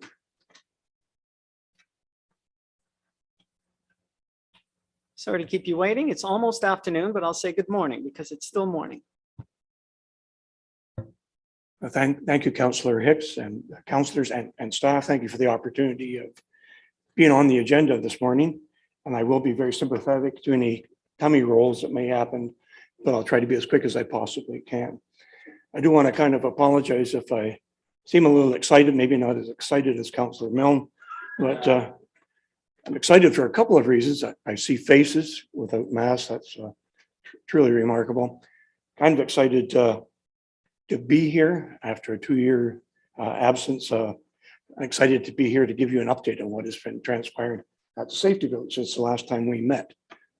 And that, unfortunately, was the last time I've had an opportunity for a formal presentation to a group. It was 2 years ago when I met with you. Just give me 1 second.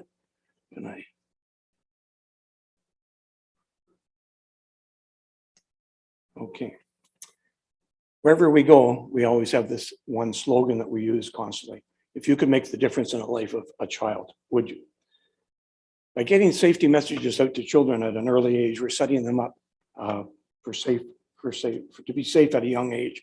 And if a child just remembers one of the training sessions that we provide, this could save a life.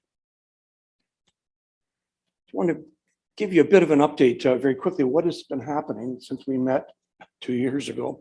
And I want to thank Council from the bottom of our hearts for the very generous donation of $15,000 towards the Children's Safety Village of that time. It did make a big difference. Right after my last presentation here to Council, we did a slate of interviews. We hired a couple of safety administrator instructors to get underway back in March, April of 2020. Something called COVID came along. That brought a halt to things for us. We did, when there was a bit of a lull in the summertime, we did run some super safety days in the summertime of 2020. We are ready to launch our program in the fall. Of course, numbers on COVID increased. School opportunities weren't there for us. There were some benefits to COVID at that time. It gave us a time to reassess our online booking system and to massage our safety messages with our new instructors before we get underway. So 2020 brought us an opportunity to move forward with our online booking and with our instructors, and we launched virtual safety programs in the spring of 2021. We did have some opportunities again in the summer of 2021 to run some on-site safety training programs and a great deal of sunshine. We were pretty excited with the support, the volunteers that we had at that time. We were then allowed in the fall of 2021 to move forward with some on-site safety training opportunities. And we did that from September right through to November until the weather got bad. So again, I want to reiterate a big thank you to Council. You have made a significant difference for us. The funding that was provided some critical safety training programs to a couple of thousand children on site and both virtually. Like I said, we were able to deliver some programs in 2021.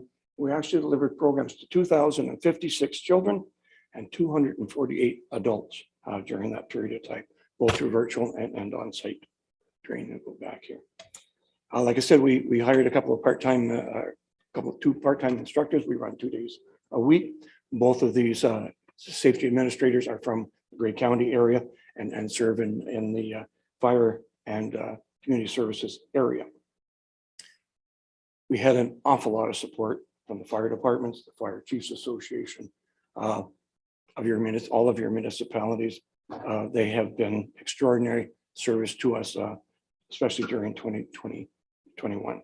Our dedicated instructors, committed volunteers, our support of fire departments and community services ensured that we were able to deliver essential safety training programs to children and make a difference in those lives during that period.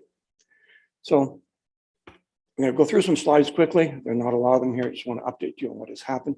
We continue to target thousands of children in their impressionable years from kindergarten to grade 6. We provide our programming free of charge to children from all of the Blue Water District. Pretty excited this last year. We had an instructor show up from Tobermory. I was there in the fall in November when a huge busload of kids from Meaford showed up and was able to spend some time with them on site doing some safety training. So we have a community safety training classroom. We have some equipment in there that our administrator uses to deliver inside programming. And when that programming is done, they move outside to do some training in our, what we call our kid-sized town, our miniature children's safety village. So this is some of the instruction. We have some equipment there. You can see some of the buildings in the background, and staff and volunteers were there getting the young children out. So they're going to be doing some traffic safety on the roadways that we have created there. So these are some of the on-site programs. We had our super safety days last summer. We had a group called Paw Patrol.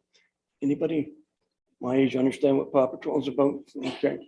I didn't until I picked up the Paw Patrol people and brought them on site. I tell you, the kids actually loved it. And we had a lot of support that day from a lot of our agencies, our EMS, our fire, our police services, and community services personnel during that day. So again, here's some of the programming that was going on. Kids were in bikes, they were on scooters, they're going around the roadways looking at the traffic signs. And as I indicated a couple of years ago when I was here, there is one street or one roadway called Gray County Line. And I thank you for that support as well. So we have our fire paramedic classroom. This is our entrance. It's a bit of a motif created by our graphic artist company, showing an ambulance and a fire truck as we enter. Of course, periodically, Sparky shows up in a full uniform to help us out, and then we have an opportunity, a fairly large classroom area to deliver our fire safety and EMS training. And in discussion with your CEO a couple of weeks ago, looks like you as a council may be looking for an opportunity for some offsite opportunity to hold your council meetings, and we've extended an invitation to you to come to the safety village, and we are Wi-Fi coordinated on site. So as you can see, this is some of the children that are sitting there with the fire while we were delivering our safety training program. We have a lot of modular safety training devices on site. We have chairs, tables, floor mats, etc. as well. We have, what we're very proud of is Sparky's Evacuation Bedroom. We actually fill this room for smoke, just like they do in Hollywood. The children get on the bed, they get on the floor, they stop, drop, and roll, and they actually crawl out that window. One of the things we found amazed us, because we are not necessarily safety professionals, we just have a passion for the lives of children in our community. Found that children are having difficulty going down the ladder. There was a ladder on that window. They could stop, drop, and roll and climb out the window, but they were having difficulty climbing down the ladder. So you actually have some grandchildren or children haven't experienced this. This may be something you might want to target. Anyways, this is probably one of the highlights of the safety village. Other than when the kids go outside and they see the little Jeeps, they definitely want to get inside of those. Some of our super safety days that I alluded to that happened this last year. Ambulance from Great County, Dundalk, Hanover, Newstead, Southgate. We had so much support for our week-long safety training days at the village, and we had positive weather during that period of time. I put this slide in not to embarrass some of your staff. They weren't standing around doing nothing. I just want to tell you, we had a lot of staff there from your municipality supporting us. This was actually break time.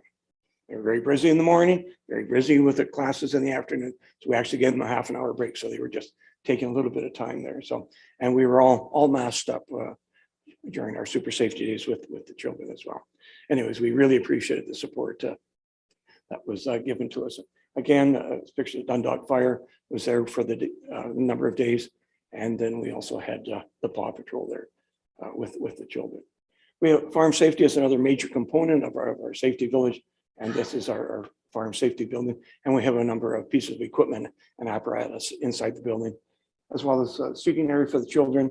And we have a TV in there, and we could download some safety videos before they actually have some demonstration on some of the equipment that could cause serious injury or death. And we're quite proud of the mural that was created through the generous support of the Great Bruce Farmers Week mural, and that is housed on the wall, picks up the whole wall, mind you, inside the farm building, but we're quite proud of that. So this is some of the farm safety training that goes on. You can see the children sitting on benches before the television set. We have a little sandbox created with some equipment in it, and in the back corner we have some grain elevators, PTO shaft to show some of those dangerous elements in the farm community as well. These are some of just to highlight some of the buildings that we have in the safety village. The one in the bottom center is you're well aware of Eva LaFleur and her contribution to the communities in this area. And that schoolhouse is named in her honor, and we recognize her and the Community Foundation, Ray Bruce, for the work that we have with them. So since I was last year, we've added the building, the bottom left-hand corner. Children's Chapel is new since we were here before. We've added a bus safety pad. A local bus company sponsored that. This happens to be the bus for me for that day I was there. And we've created a traffic circle and a roundabout, and a company just outside of Hanover, Cedar Well Excavating Company, held on to this little 1935 bulldozer for about the last 5 years, and until we were ready, and they came in and did a wonderful job of mounting this at the center. As another highlight in the safety village. Kids that get to experience either in the Jeep or on the scooters safely going about that traffic circle, which is a major concern. We also added a recreation and water safety component. So this sort of symbolizes not just the swimming pool, but the water's edge as well. We can talk about the dangers associated with currents, swimming alone, not wearing your proper safety gear, etc. So we're quite excited to have added that particular facility as well. So what are some of the benefits of child safety? Well, they're highlighted there. Preventable deaths, hundreds of them. Preventable injuries, thousands of them. The economic burden across Canada to children who are injured or suffering injury turns into billions and billions of dollars. So if we can save the life of a child, as I started the presentation with, that is a priceless opportunity. We look forward to continuing to offer provide life-saving programs to children. This upcoming year, we'll be starting, we're currently doing virtual online training as I speak this month, and then we'll be moving this spring into on-site. Assuming the pandemic continues the downward curve, we will be continuing with our on-site bookings. We have bookings right into the summer. We're also working with the YMCA here out of Owen Sound and Hanover, and we have opportunities for them. They're going to be running a summer camp at the Safety Village as well. Anyways, we are excited that we're off the ground, and a great, again, thank you to the County Council for their support. Trusting that I know your budgets are passed, but I see that there was still a fair bit of budget discussion going on here this morning. I heard some things about reserves. Trusting that I can call upon council again to give consideration to the Children's Safety Village as we continue to provide these life-saving opportunities, training opportunities to children at no cost. And what you had given us 2 years ago just skyrocketed us off the ground. It allows us to continue with our training opportunities. Bookings we're already booked right through to the end of June right now. Our treasurer was asking the other day if we can add an additional day. We're right now doing Tuesdays and Wednesdays with our instructors. The demand is there. We may be looking to run 3 or 4 days a week. Again, we'll be running programs during the summertime. As long as the pandemic continues to ease, we'll be on full on-site bookings all through the fall again. Just a final note, any of you got spare time, you want to volunteer, come and help wipe down the Jeeps, bring them outside, check out the scooters, more than welcome to accept any volunteer at any time. Again, Warden Hicks, I thank you and council and staff for the opportunity of being here. And if you have any questions, I brought my boss with me, and she'll correct me if I say anything wrong. Thank you. It's good that you recognize who the boss is. Al, thank you for that presentation. It was very informative, and I agree with you, very exciting. I'm convinced that you're going to save lives with the Children's Safety Village. So thank you for that. One thing, when council comes to the Children's Safety Village, do we get to ride the Jeeps? You don't have to answer.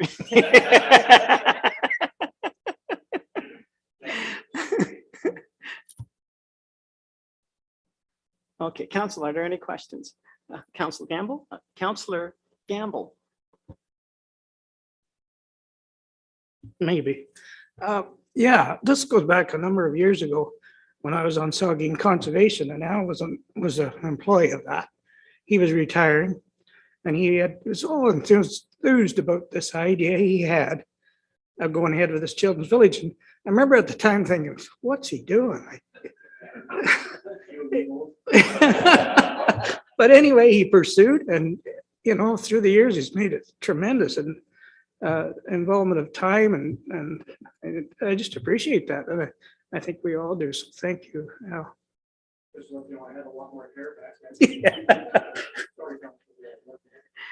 No, it's just anytime you speak, you need to push the button. But are you done, Councillor Gamble? Next is Councillor Desai. Thank you very much, Warden Hicks, and thank you very much, Mr. Leach, for the presentation. It does feel just like yesterday that I was watching your first presentation pre-pandemic. I'm very excited with the changes that have been made and the progress that's been made, and I'm looking forward to coming out to one of the events there, and trying to strong arm my way into riding a Jeep. That's how you do that, Warden Hicks.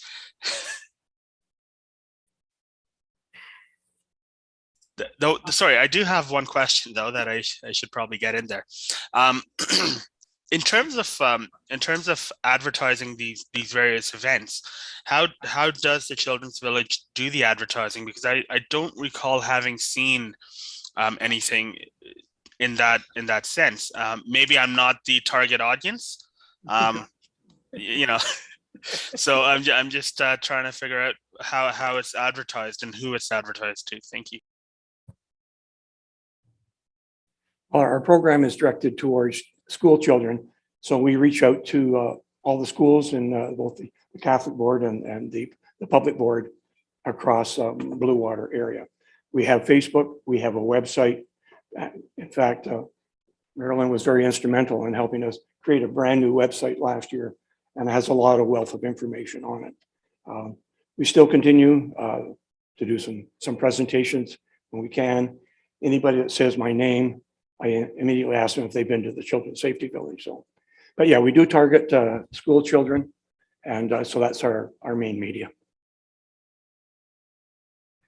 We just looked at the website and congratulations, it's excellent. Yeah. Next, Councillor Robinson. Oh, thank you very much, Mr. Warden. And I just want to extend a thank you to Al and volunteers on the board for such significant work with the Child Safety Village. Certainly the investment in our youth is of utmost importance, and the Children's Safety Village contributes to that investment and just the overall learning for safety for our youth. So well done, very much appreciate it. Future success as well. My question to you, Al, is this. Have you received any feedback from the schools or organizations where the children have visited, whether it was through the Super Safety Week or any other visitations, and the imprint or the lasting impression that the Children's Safety Village has on them following a very wonderful and informative visit there? Thank you. Yes, thank you very much. Through you, Warden Hicks. We do ask all the school teachers and the children to give us feedback. We use, for lack of a better term, SurveyMonkey, that opportunity to get immediate feedback. We do get testimonials, and if I can take 1 second here, there was a major event, weather event that hit the Southampton Port Elgin area, a huge windstorm, approximately a year, I can't remember exactly when. We had a phone call from a mother of a child who had been at the Safety Village, just expounding upon what the child had learned during that potential catastrophe event of the wind and waves off Lake Huron. The child directed the mother and family to the basement. She said, I learned this at the Safety Village. We need to take shelter now. So the mother sent us a note and said, thank you for what you taught my son, who taught me in turn what to do in a serious situation. So we continue to get these testimonials. And, as I've indicated there a couple of years ago, there are 11 other operating children's safety villages across Ontario. Numerous testimonials have come back where those children have saved a sibling, family members, or have helped get them out of a burning house. So we continue to request that type of feedback.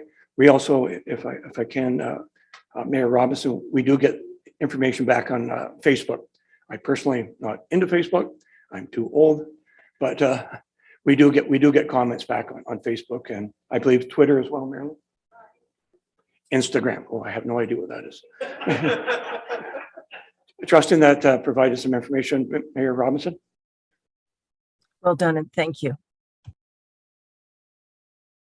Okay, Councillor Mackey, you're next. Thanks, Warden Hicks. And Al, great job. Presentation gets better every time you come. You know, the one slide about saving a life with child priceless can't be said any differently than better than that. You had mentioned just in your closing remarks around budget and that the county had made a contribution a couple of years ago. Is there a specific ask from your organization? And if so, what is it for? Through you, Warden Hicks, to Councillor Bryan. Oh, sorry. Yeah, we received $15,000 and that made a significant difference. You know, if we could target that again this year, it goes directly to our programming. You know, we have the 2 program administrators, instructors on site. They are paid employees, WSIB, CEI, all of that is looked after by our treasurer. So this money helps us continue to have these program instructors on site. We continue to fundraise all the time regardless. Marilyn and I have recently written a number of grants over the past couple of weeks and months. We do have funding in hand. And we didn't open the safety village till we were confident that we could start to deliver programming. But that donation of $15,000 from this council, I'd love to say, and excuse me, Kim, you know, if this could be a multi-year opportunity, that would really help solidify things for us to a great extent.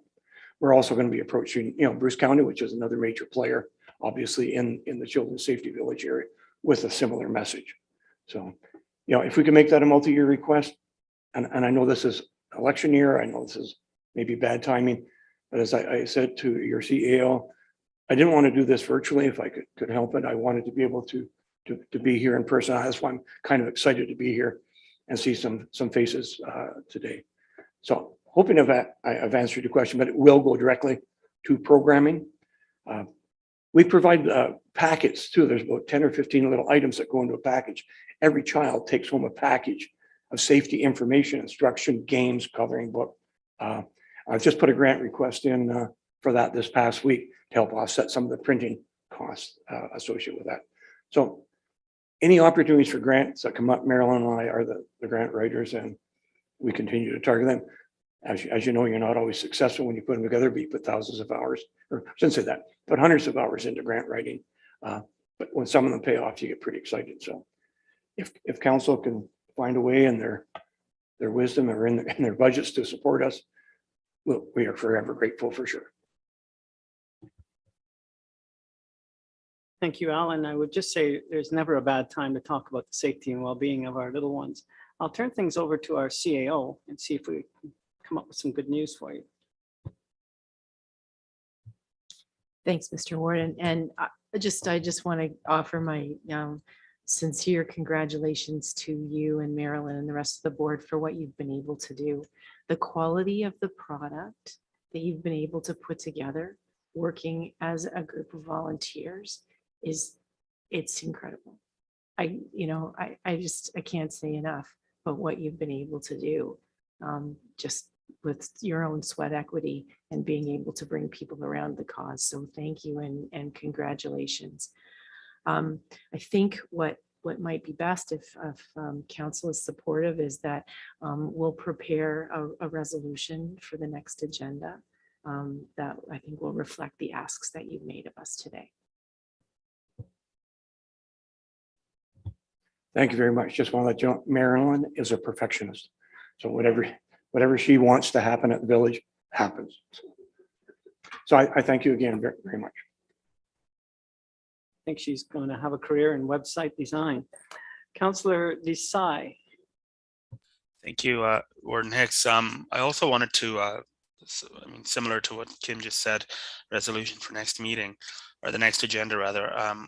The other thing I wanted council to consider as well was tying the grant amount to the rate of inflation, because as we're well aware, $15,000 2 years ago is not $15,000 today in terms of the purchasing power of it.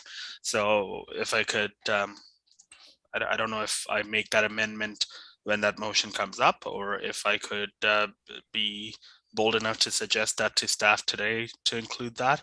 I look for your direction. Your recommendation has been heard. Okay, I think that's it for comments. Al, thank you so much. Great presentation. You did a fabulous job. Again, love the website, and stay tuned. Cheers. Yeah.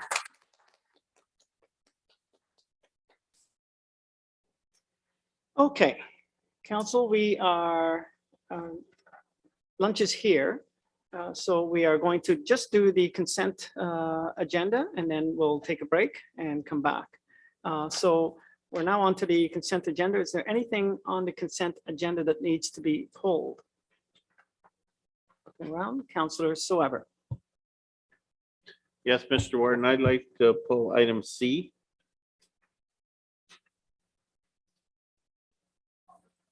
Sorry, that's the letter of apology, item C, yes. Anyone else? I do not see any other hands, so I'm going to call for a mover to approve the consent agenda as with the exception of item C. Moved by Councillor Burley, seconded by Councillor Hutchison. All those in favor? Any opposed? That is carried. Thank you very much. So we will take a break. How long do we need? We'll come back at 1 o'clock. Sharp. See you then. Warren, you just mentioned to the virtual attendants about how good lunch smells. You don't want to hear it. Could we have that repeated, please, for the record? No, you don't want it. I'll send you a text. Okay. See you back here at 1 o'clock.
Okay, thank you, everyone, and welcome back.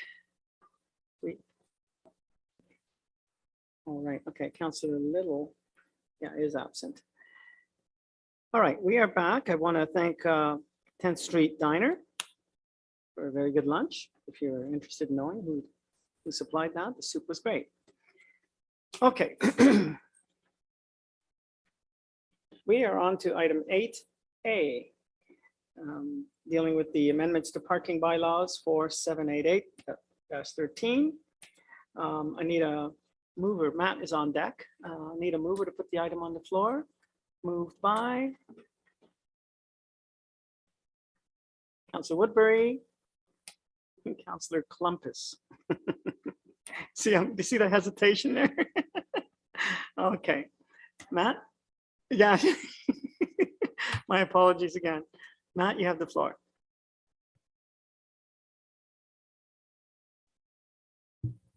Sorry. There we go. Apologies. Good afternoon. I'm here to present reports TRCW 0222, which has to deal with the 4788 bylaws. There's 18 alterations, requests for alterations to the bylaws out of, and there's 6 schedules that are covered off that are involved. I'll try and make this as expeditiously as possible, just to get through it. I know there's gonna be a lot of questions. Schedule N is the rates of speed schedule, which is always a little bit contentious. So I'll get through this and then we can deal with comments and concerns if that works for everybody. So just to start it off, just so everybody knows, it's especially with Schedule N, all the requests are taken seriously. I mean, people have valid concerns with speeding and whatnot, and everybody is very sensitive to it. But we look at everything from policy and from the Ontario traffic manuals and accepted safety and geometric type of criteria and guidelines. So our recommendations are based on that technical criteria. Just as an FYI. Anyways, we started off with Schedule B, which is no parking restricted times. We have one there in Holstein, which was requested by Southgate. It's on the south side of the bridge on 109 in Holstein. They had concerns with visibility from people entering and leaving the park, which is an immediate southeast quadrant of the bridge. So they asked us to put up a no parking for restricted times to the south of the bridge, and it's okay to park there. I believe there's on Sundays while church is going on. So that's the first one. There shouldn't be any issues with that, but we'll carry on. Schedule E is no stopping where signs are posted.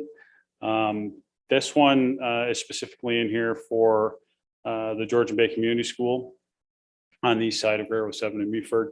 The municipality requested that, as well as safety concerns for us as well. So basically, we've set that up, the signs for no stopping, because the kids were crossing the street to get to school when the parents were letting them out, and it was creating a dangerous situation. They have some parking issues they need to deal with there to try and mitigate that issue. So that one's in there, and again, that's on the west side, sorry, Railroad 7. Schedule K, intersection stop signs. Stop signs, a lot of people make requests for stop signs, mostly with regard to, they think it's going to mitigate speeding. I've stated in this report that stop signs aren't utilized for speeding concerns. They're there for intersection control only. So we have one that's been requested on Railroad 12, just west end of Meaford. At 7th line. We had a lot of calls in the spring, or excuse me, in September, in the early fall, with regards to school buses and cars passing school buses and speeding. And so the concerns were raised by both police and residents to us. We did not approve or put in for stop signs at the intersection to slow traffic down, but we did further in this report, you'll see under Schedule N, being that the urban area 50 km/h speed limit to the east basically intersects where this situation was going on. We've proposed that we extend that 50 km/h speed limit to the west to try and mitigate some of those issues. But that is in another schedule 1.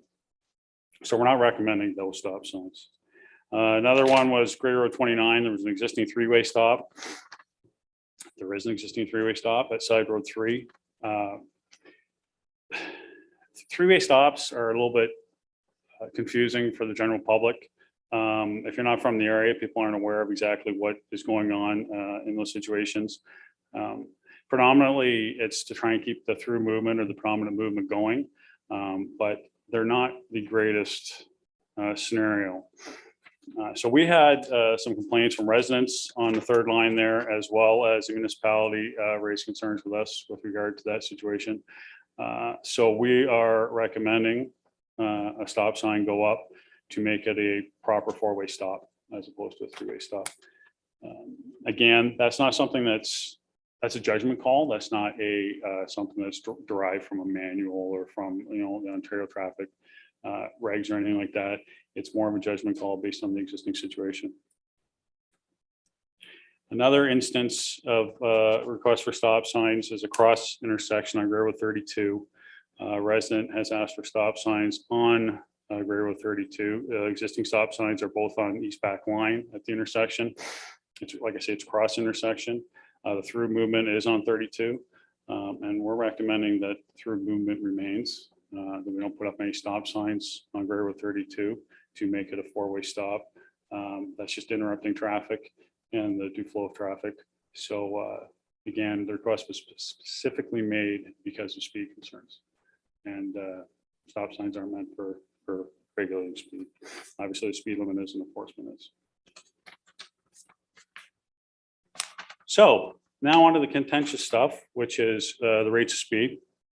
So we have multiple requests for speed limit reductions. That's the majority of this report.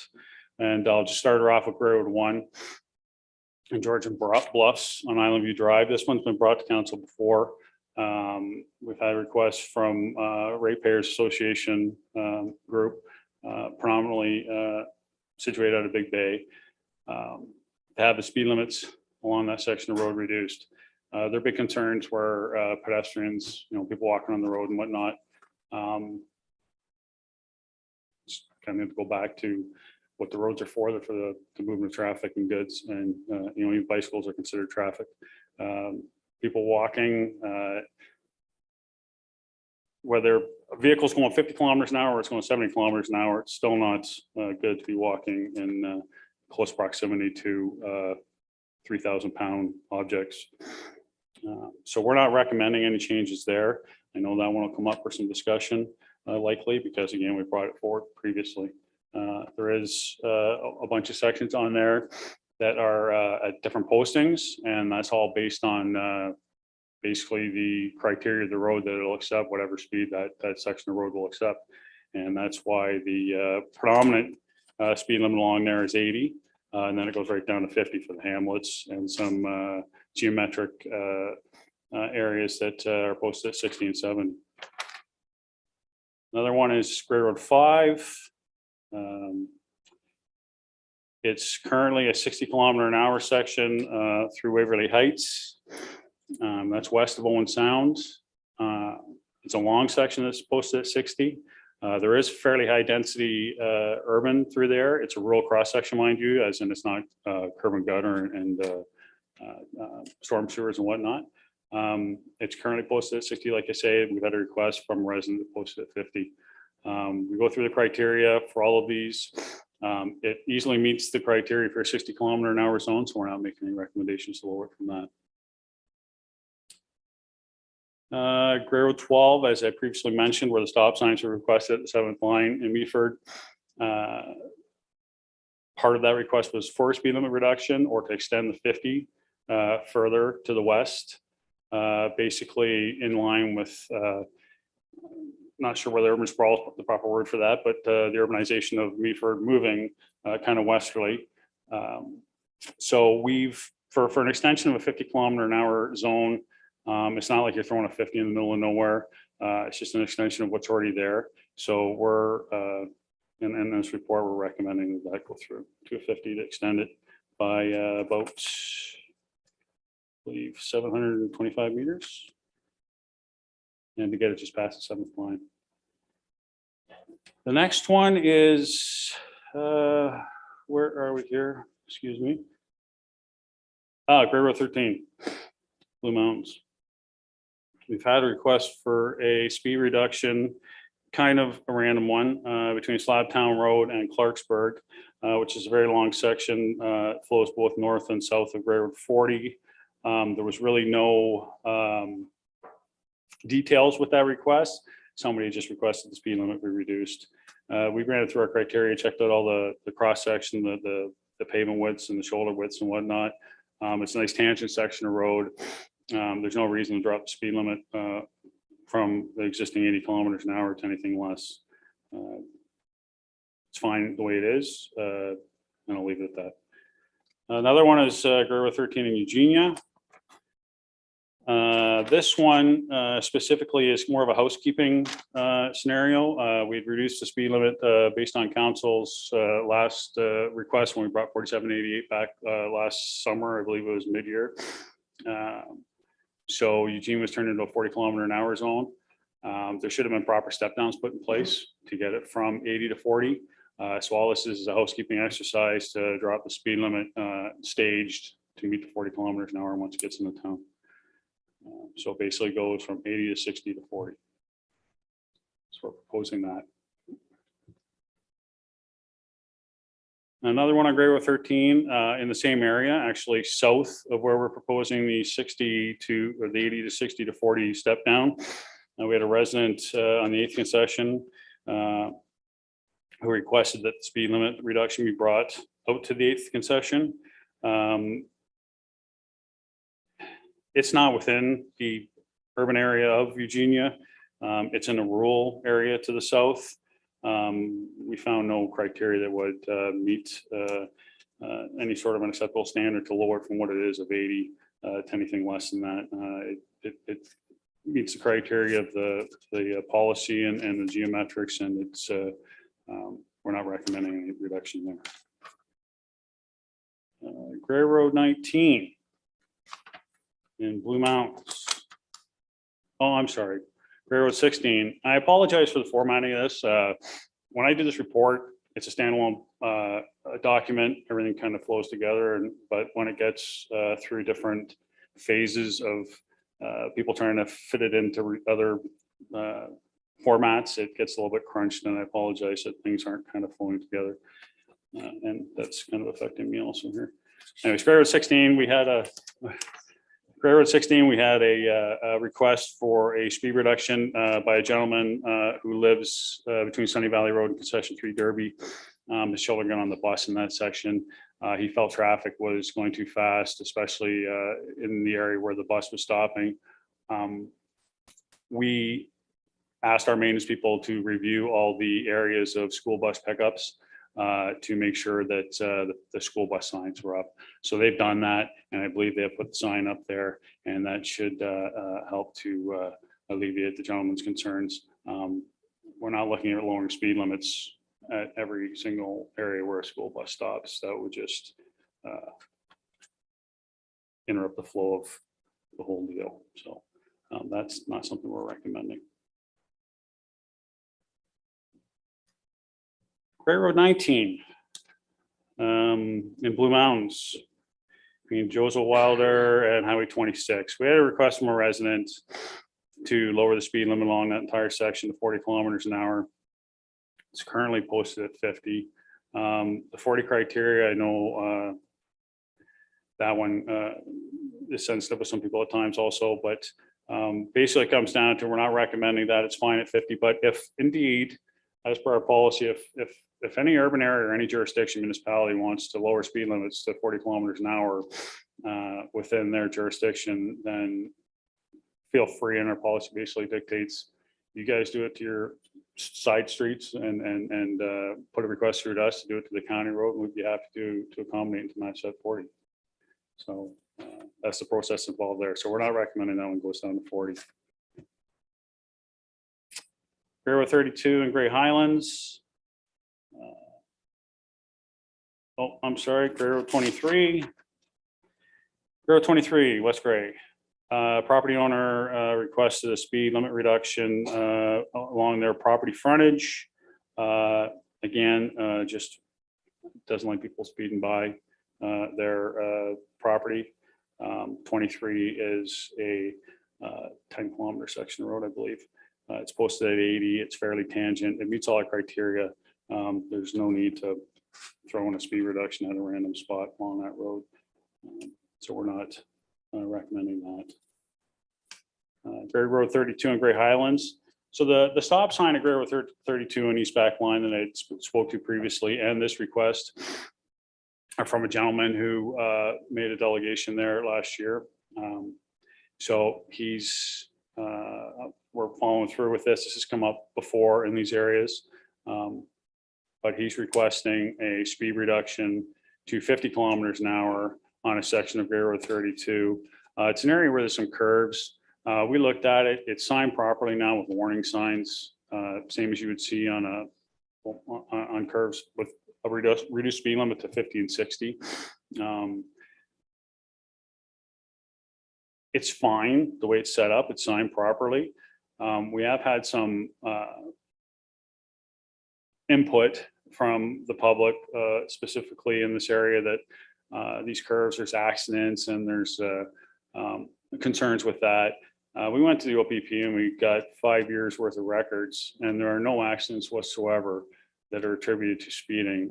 There's a couple wildlife hits. There's, I think there might've been an impaired, a couple accidents caused by that, but there was none caused by speeding. So just as kind of some background, that we do fairly thoroughly go through all this data and this information to try and make a proper recommendation. And we follow up on what the concerns were. And that concern was a little bit overstated, I think. I'll leave it at that.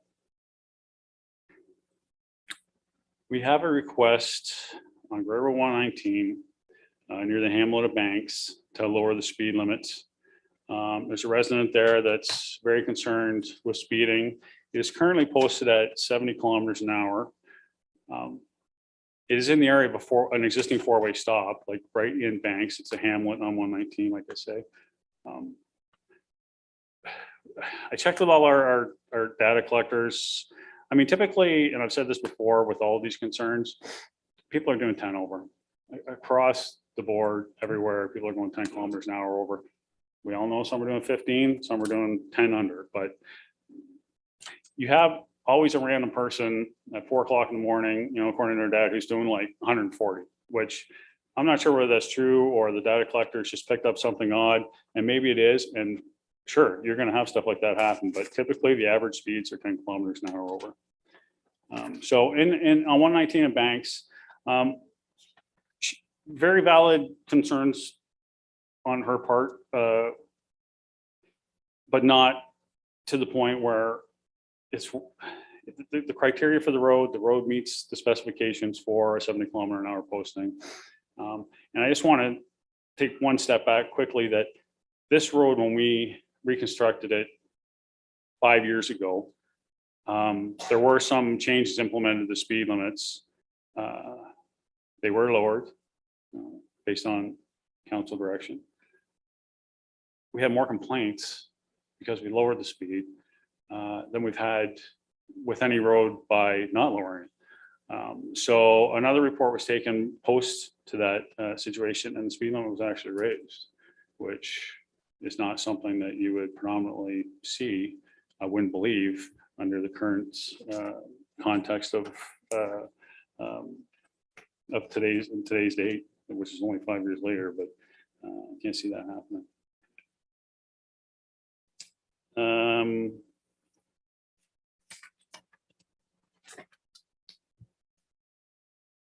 And again, these recommendations are ours. Obviously, I know we're going to hear from councilors and whatnot, that they are in agreement or not in agreement. Typically, we're going to hear if they're not in agreement, and I understand that. So again, just knowing that these are recommendations based on our criteria.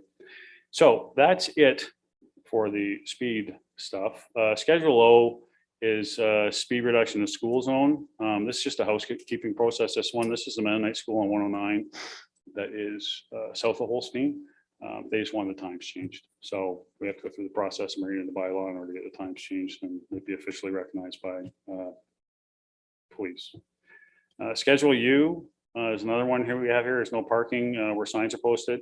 This one again is at the Georgian Bay, the school in Meaford. Again, it's about safety of children crossing, cars congesting up the road while their kids are being dropped off and whatnot. It was requested by the municipality.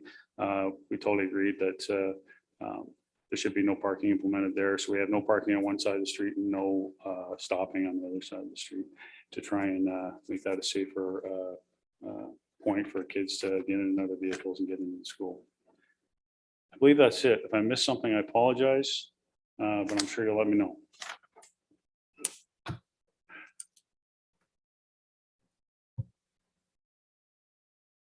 There we go. Thank you very much. We'll start with questions. Councillor Burley, you're first. Thank you, Mr. Warden. I don't know if everybody knows, I would like to ask some questions about Grey Road 1. It's a beautiful county road going through Georgian Bluffs, and we appreciate having that. The questions I have, Matt, starting off from Owen Sound coming out as beautiful Georgian Bluffs, the speed limit from Indian Acres Road drops down to 70 out to about 100 yards from our Cobble Beach Resort. And I always wonder why is it these speed limits around Grey Road 1, completely around to Wharton, are up and down all over the place. Are they complaint based or are they on design based? That's the first question I have for you.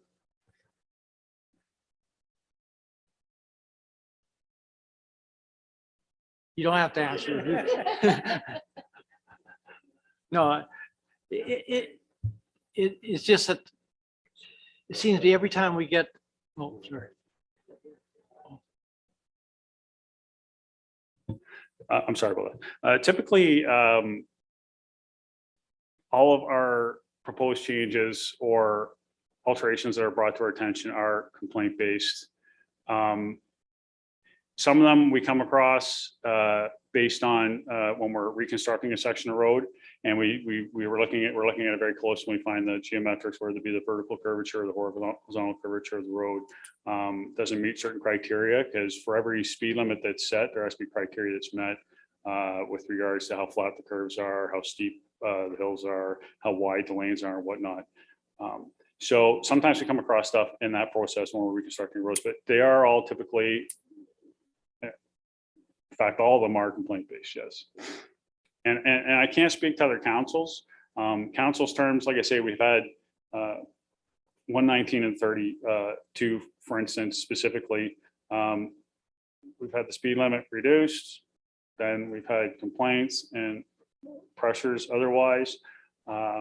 Speed limits increased, and we're back to square one with a couple of those roads, whereas now people are asking the speed limit reduced again. Consistency is exactly what it comes down to, and that's what we strive to get. I can't speak for previous councils, previous transportation department, managers as to why certain roads were reduced or are at the speeds they are. I would think it's predominantly complaint based, but I really can't say specifically why. And the rationale behind it is just that, it's complaints.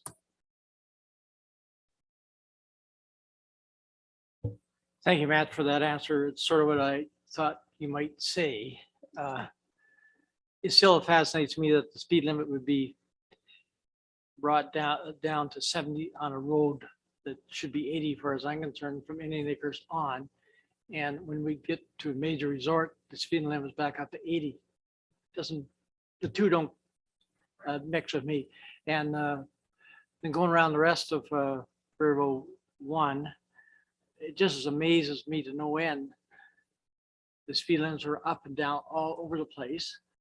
And there's areas like, for instance, Big Bay, a small urban area. That's a place where I think the speed limit should have been extended a wee bit out of the boundary because of the amount of people coming to that area. Take the ice cream store, for instance. It's just amazing the amount of people are there. That's why I really feel that 50 should have been extended out, maybe on top of the hill both ways to help that with that problem. But as for going up and around towards the golf course and so on, to me, it doesn't make perfect sense to have those speed limits going from 50 to 60 to 70. They're all over the place. To me, a more safe way would be to have a consistent speed limit going around the loop. And I'm not going to say it should be 70 or 80 or whatever. I'm just saying a more consistent way of doing things to me would be better of it. My last comment, Matt, for you is that I have great concerns going along Gray Road 1 from Cute or past transportation people. Great concerns of the entrances that were given along that road. They're unsafe.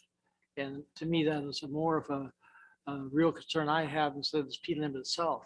The people come up and they're straight up in the air coming out of their driveways, and no safe way to be able to see how the traffic is. They should be made so there's a plateau where they come up, sit flat, and be able to look both directions to get a good sight line. And that's all the wine I have today. Thanks.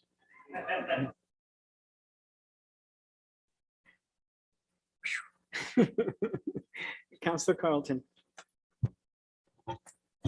Thank you. Might as well stay in Gray Road 1.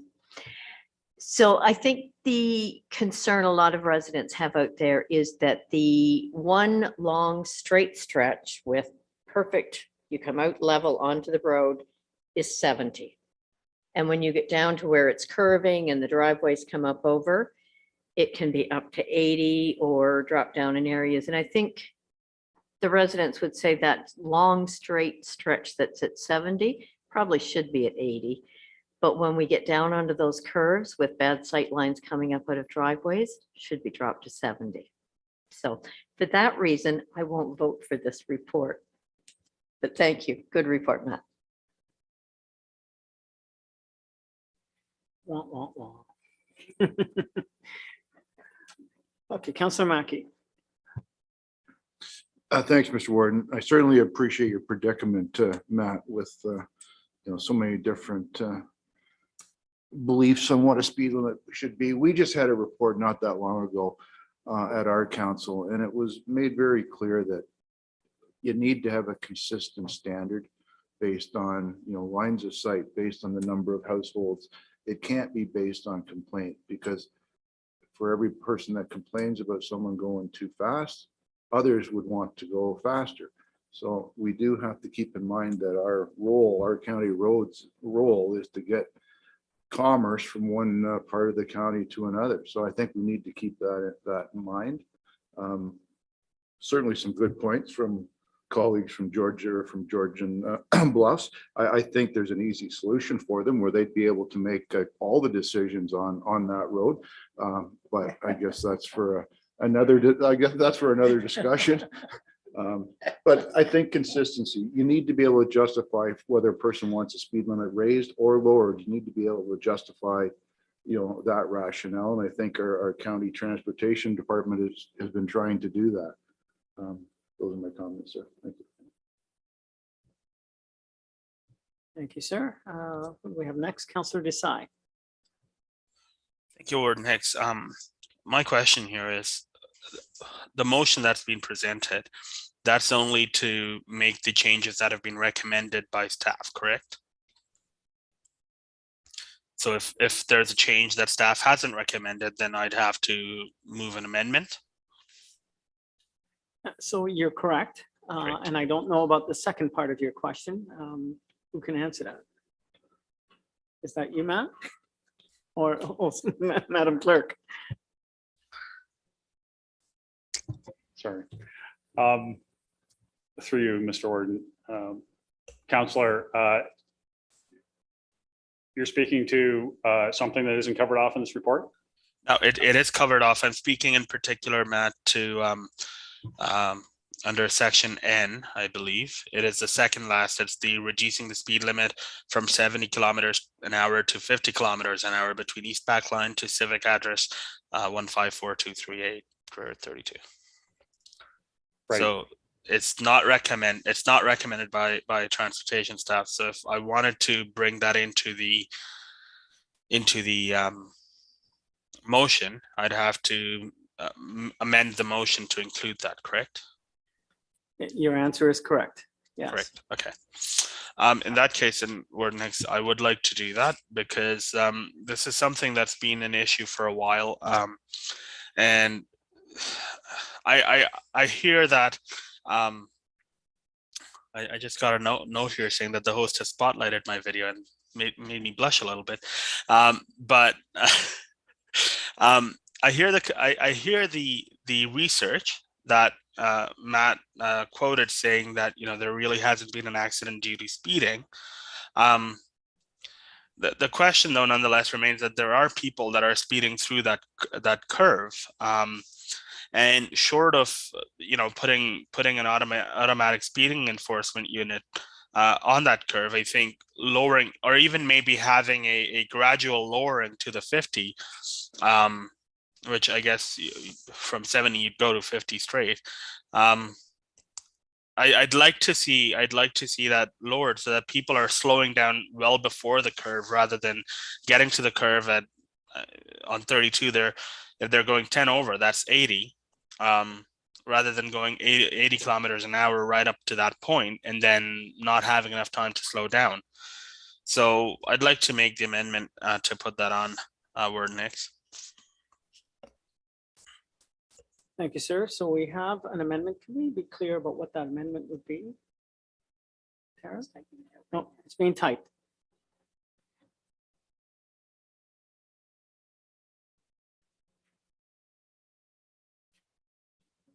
Yeah.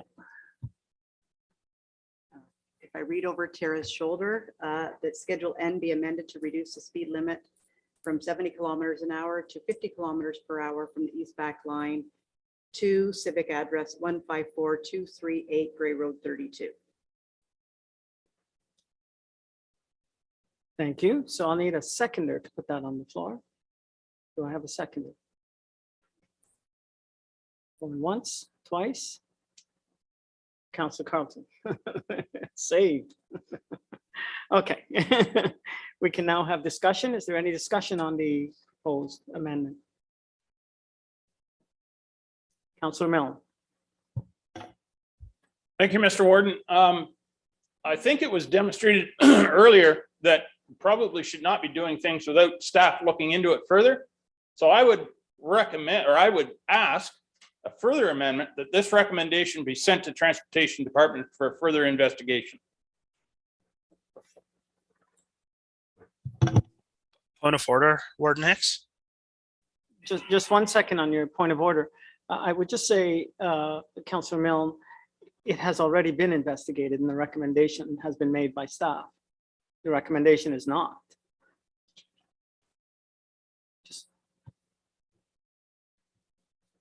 I would suggest that maybe Councillor Desai is asking for something that wasn't specifically looked at. And I look to Matt for that particular answer. I don't know that.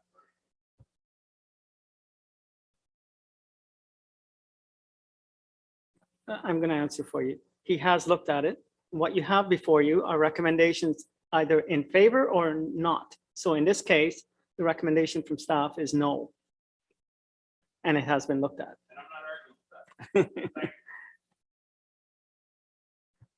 Okay, now Councillor Desai, I fought your fight for you. Anything else to say? Nope, nothing else. Thank you. Okay.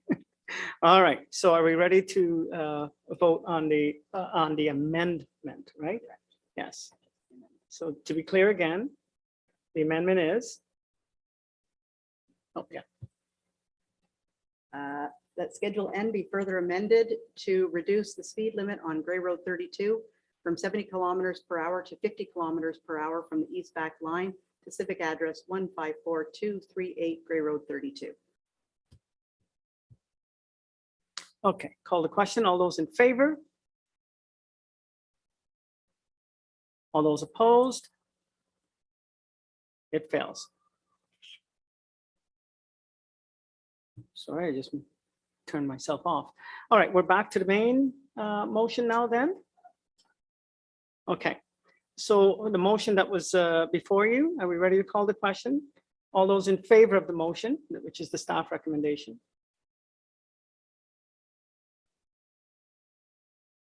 Okay. I'm going to say all those opposed, but it's carried. Sorry. All right. Where are we now? Let me get myself together here. Okay. We have Josh on deck. We're dealing with item 6B, the Homelessness Prevention Program Investment Plan. This item is being moved by Councillor Robinson, and I need a seconder, please. Seconded by Councillor Keaveney. Okay, Josh, you have the floor. Thanks, Warden Hicks. So the report I have for you today goes over a couple of things. There's been a name change primarily for our homelessness prevention program. You'll recall it as the CHIPPY program, the Community Homelessness Prevention Initiative. And you've seen these yearly reports for almost 10 years now. But effective April 1st, they are changing the name. So we're now going by Homelessness Prevention Program. Part of the report is to allow us to have a bylaw prepared authorizing the entry into a transfer payment agreement with the Ministry of Housing. And the rest will outline how we plan to spend the funding to support the community. So we did receive a modest increase of $157,000 with the program. That brings our total allocation to $2,045,600. And the very first chart you'll see in the report will break that down into how we plan to fund things within the county that support homelessness initiatives. The first one is our Housing with Related Supports program. We partner with 5 homes across the county that provide supportive housing for 72 residents approximately on a monthly basis. It helps with medication delivery, food supports, laundering, things like that, and also provides them with a supportive place to live. So that is something that we're continuing into the next year.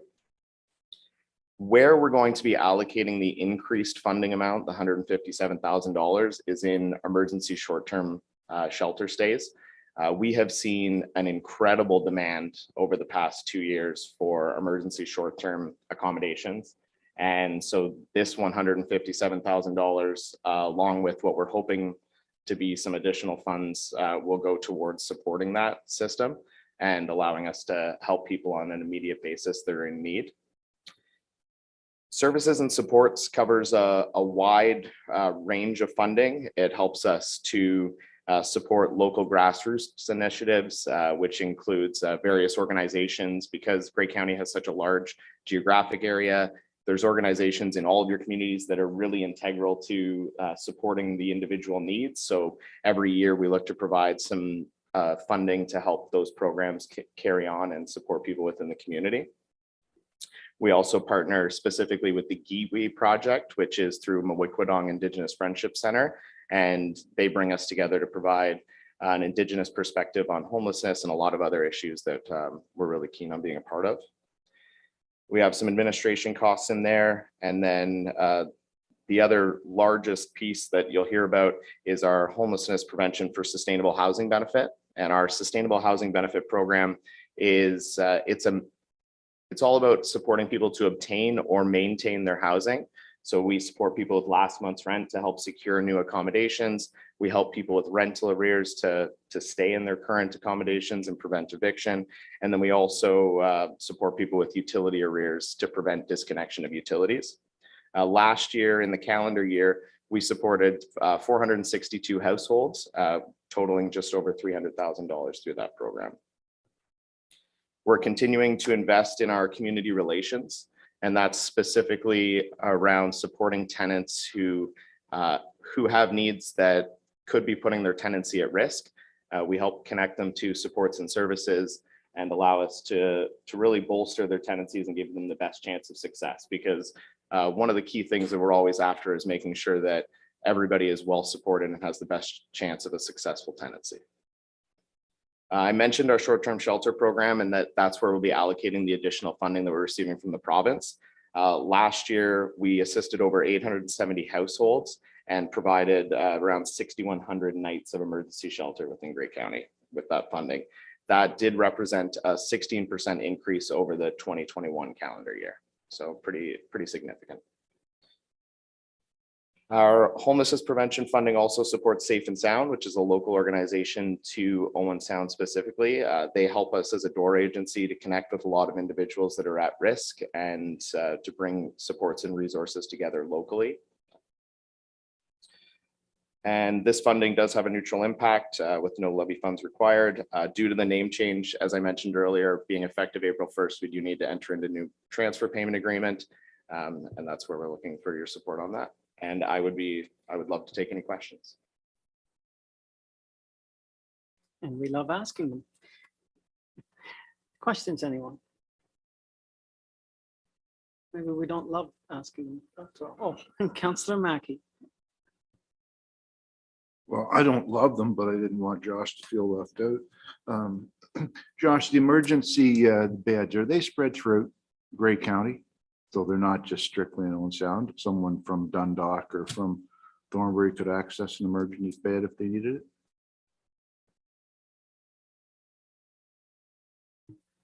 Yes, thank you for the question. They are spread out. We use a motel system specifically for that reason because it allows us to access shelter across the county.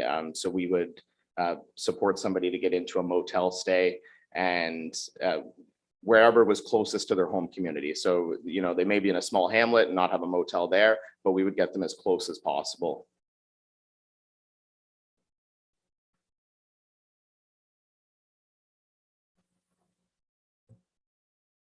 So Josh, when a person gets that emergency housing, you know, for a couple of days, what sort of wraparound system is there to try to get them into a more permanent housing solution, knowing that there's just not much out there? Yeah, so that's definitely something that we try and improve upon every single day. Once somebody's gone into the shelter program, they're connected with the following day by a worker from the YMCA who we run the program through them. So they take care of all the billings. So they would connect with them and develop a housing plan to determine what their goals are, what's caused them kind of the stress in this particular point in their life to lose their housing situation, and then start looking for accommodations with them. As you mentioned, very difficult time to try and find somebody something affordable on an immediate basis due to the vacancy rates. But that's the plan that's in place, is to connect with them, develop a housing plan, and then try and work with them with all the various programs that we offer, like the sustainable housing benefit, to find something more long-term. Thank you, Councillor Keaveney. Thank you, Mr. Warden. And Josh, if I may, thank you for your presentation. And I had a question about the motels for the short-term emergency stays. I was trying to help an individual a short while ago in Meaford and learned that the motels weren't really keen on taking this individual in because the payment only comes once a month at the end of the month, and this happened to be early in the month. And I wondered if there was any ability to look at that process so that motels could get paid more immediately, which might encourage them to help folks in that circumstance. Thank you. Definitely, if that's a need, we don't want to lose motels because of the payment and that. If it was a payment coming from the county, it would be 5 to 10 business days. But I know that because we're dealing with motels all around the county, they do bring all those numbers together and pay once a month. But if it is a concern around losing a motel, I can certainly bring it forward to the provider on that.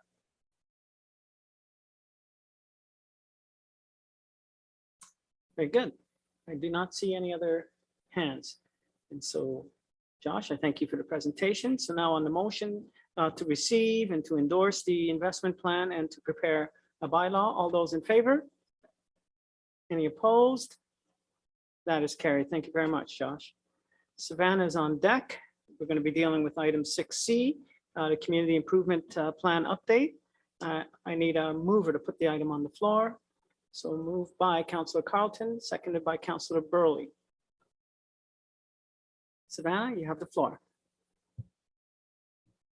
Excellent. Thank you, Warden and Council. And Randy's going to join me too to talk about the DC and the amazing work that's happening there.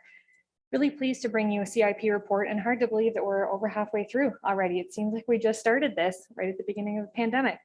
And we have some really good results to date, which is really something to say about all of the staff at your municipalities for getting us to where we are today. So it's a two-part report in front of you. The first is to do that update on where we are for the CIP. And then the second is to bring forward notice of the very first bylaw required to participate as the county in one of the local municipal heritage tax rebate programs. So as you remember, June 2019, you passed our community template for the CIPs, which were then brought to your local councils and adopted.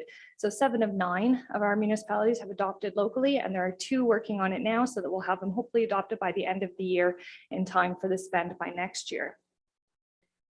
We worked together with your municipalities and our developers and our businesses for 2 years to get to that template point, so that we would make sure that we had a menu of incentives and priorities that really mattered where it counted. So it was a very much a ground up approach to the CIP template that has now been adopted. So this is really to incentivize assessment growth, to become more investment ready, and to really encourage the priority development, especially around affordable and attainable housing that we're looking for. I'm not going to go through all of the priorities because I know that we've been here a lot to talk about those and the incentives, and you all have those locally as well.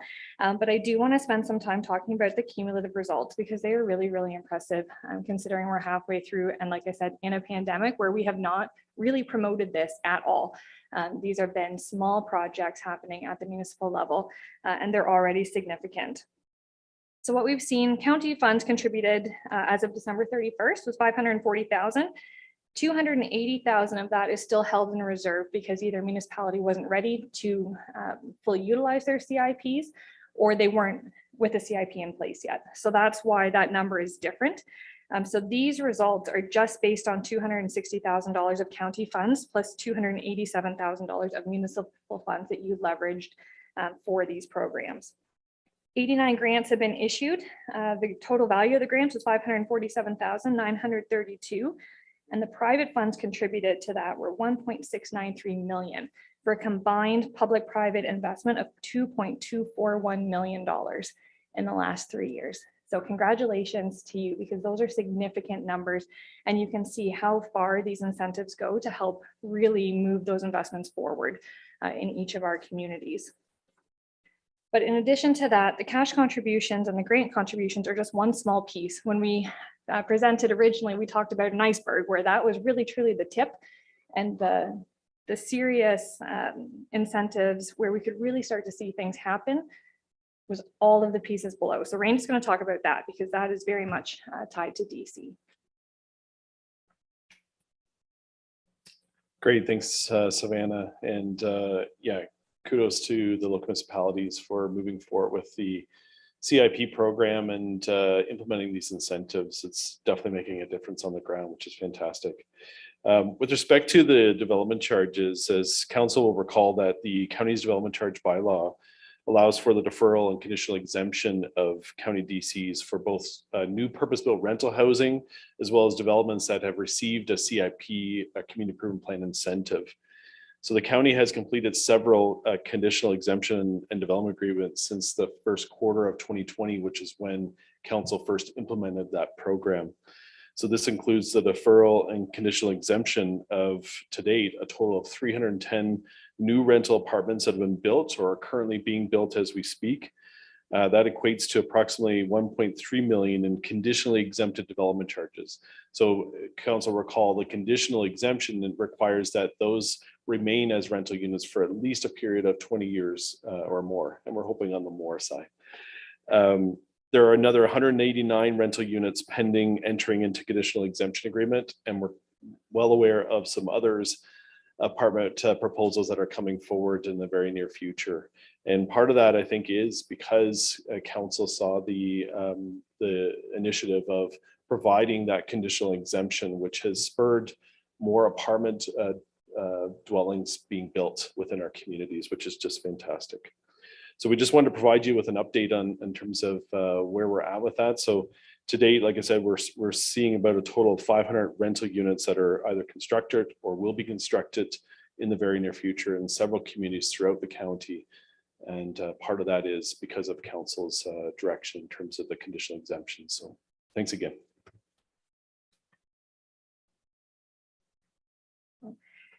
So we're very excited with the results that we're seeing so far and really looking forward to working with your staff over the next 2 years as we round out the 5-year program to see what we can do when we're coming out of a pandemic and we're actually promoting these programs and really moving forward.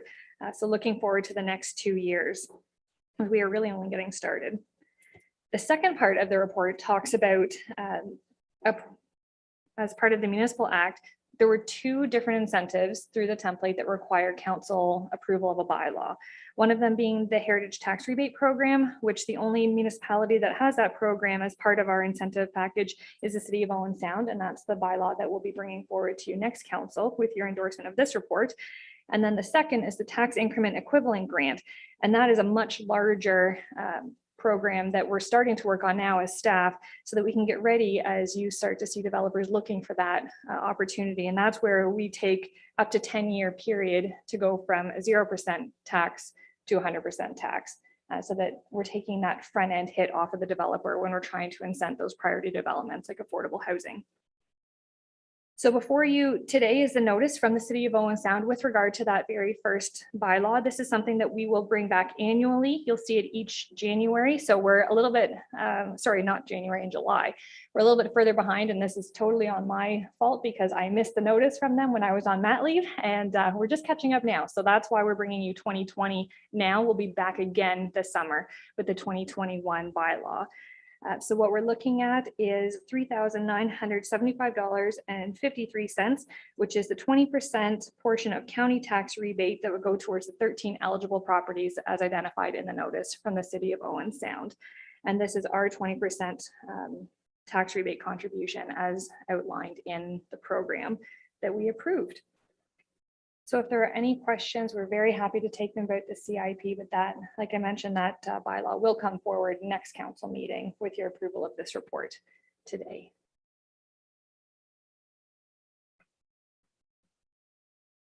Oh, sorry.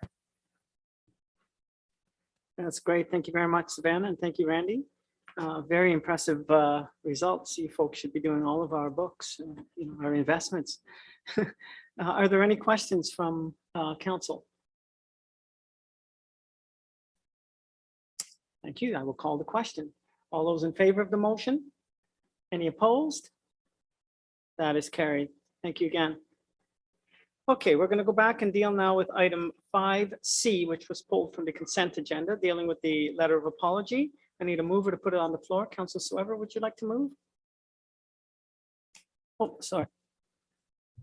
Yes, I'll move. Thank you. Now I'm looking for a seconder. Seconded by Councillor Mackey. Councillor Suever, you have the floor. Yes, I pulled this from the consent agenda just to highlight this is a letter of apology from Councillor Sampson, but it's more than a letter of apology. This is also his letter of resignation as our alternate member to County Council. So I just wanted to highlight that. And I know that the motion that was passed by the Town of Blue Mountains Council has caused a lot of discussion and concern.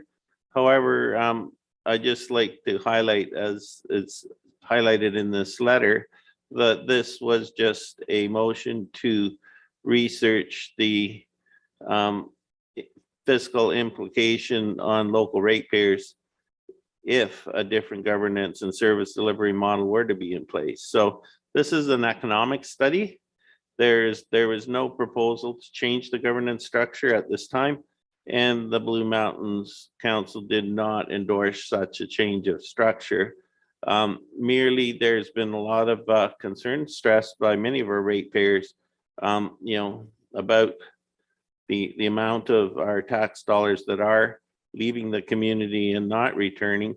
And so this study was proposed to study, is there, what would be the implication, and also to look at initially, what is the current fiscal situation and what might a different fiscal situation look like.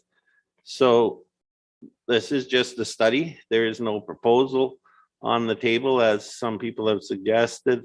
This is merely a financial model that's being created.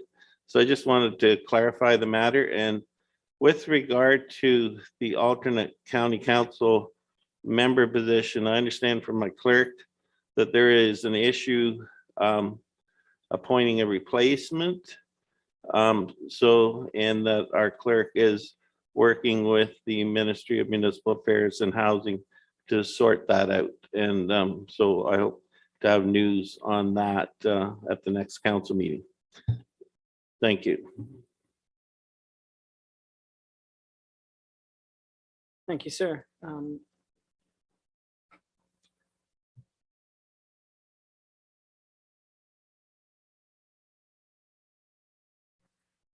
Oh, Councillor Desai.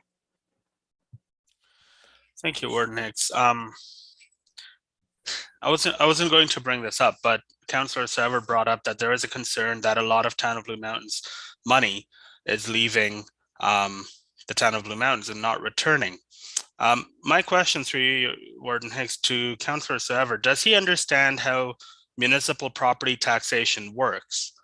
Or because if the Town of Blue Mountains is not willing to raise their local levy, Grey County cannot be held responsible for that. Grey County as an entity. Councillor Desai, Yes. you know what I'm going to say, right? Yeah, it's not. There is some misinformation, Warden Hicks, over there, and I do want to point out that it is misinformation. Yes, and I recognize that the issue was raised by Councillor Sever, and I allowed it to go, but now I feel like it's going to go even further. So I'm going to try to pull it back, and I apologize, but we really should. It's not germane to the letter of apology. Anything else? Oh, Councillor Sever. Mr. Warden, I just make it brief. I'm just offering to Councillor Desai that I'm happy to meet with him anytime to discuss taxation. Thank you very much, and I would love to be a fly on the wall for that discussion. Okay, so I'm going to call the question now. All those in favor of the motion, which is receiving the letter, and all those opposed, that is carried. Thank you very much. So we're going to take a short break because we'll be coming back to go in closed session. The time is now, well, 1:58. Say 2:10. Would that work for everyone? Sorry? I feel like people, 5 minutes. Okay, so let's come back at 2:05. Okay, 2:05, short break. Sharp, right?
Okay, we are back. We do have a quorum. Are we good to go, Rob? Thank you.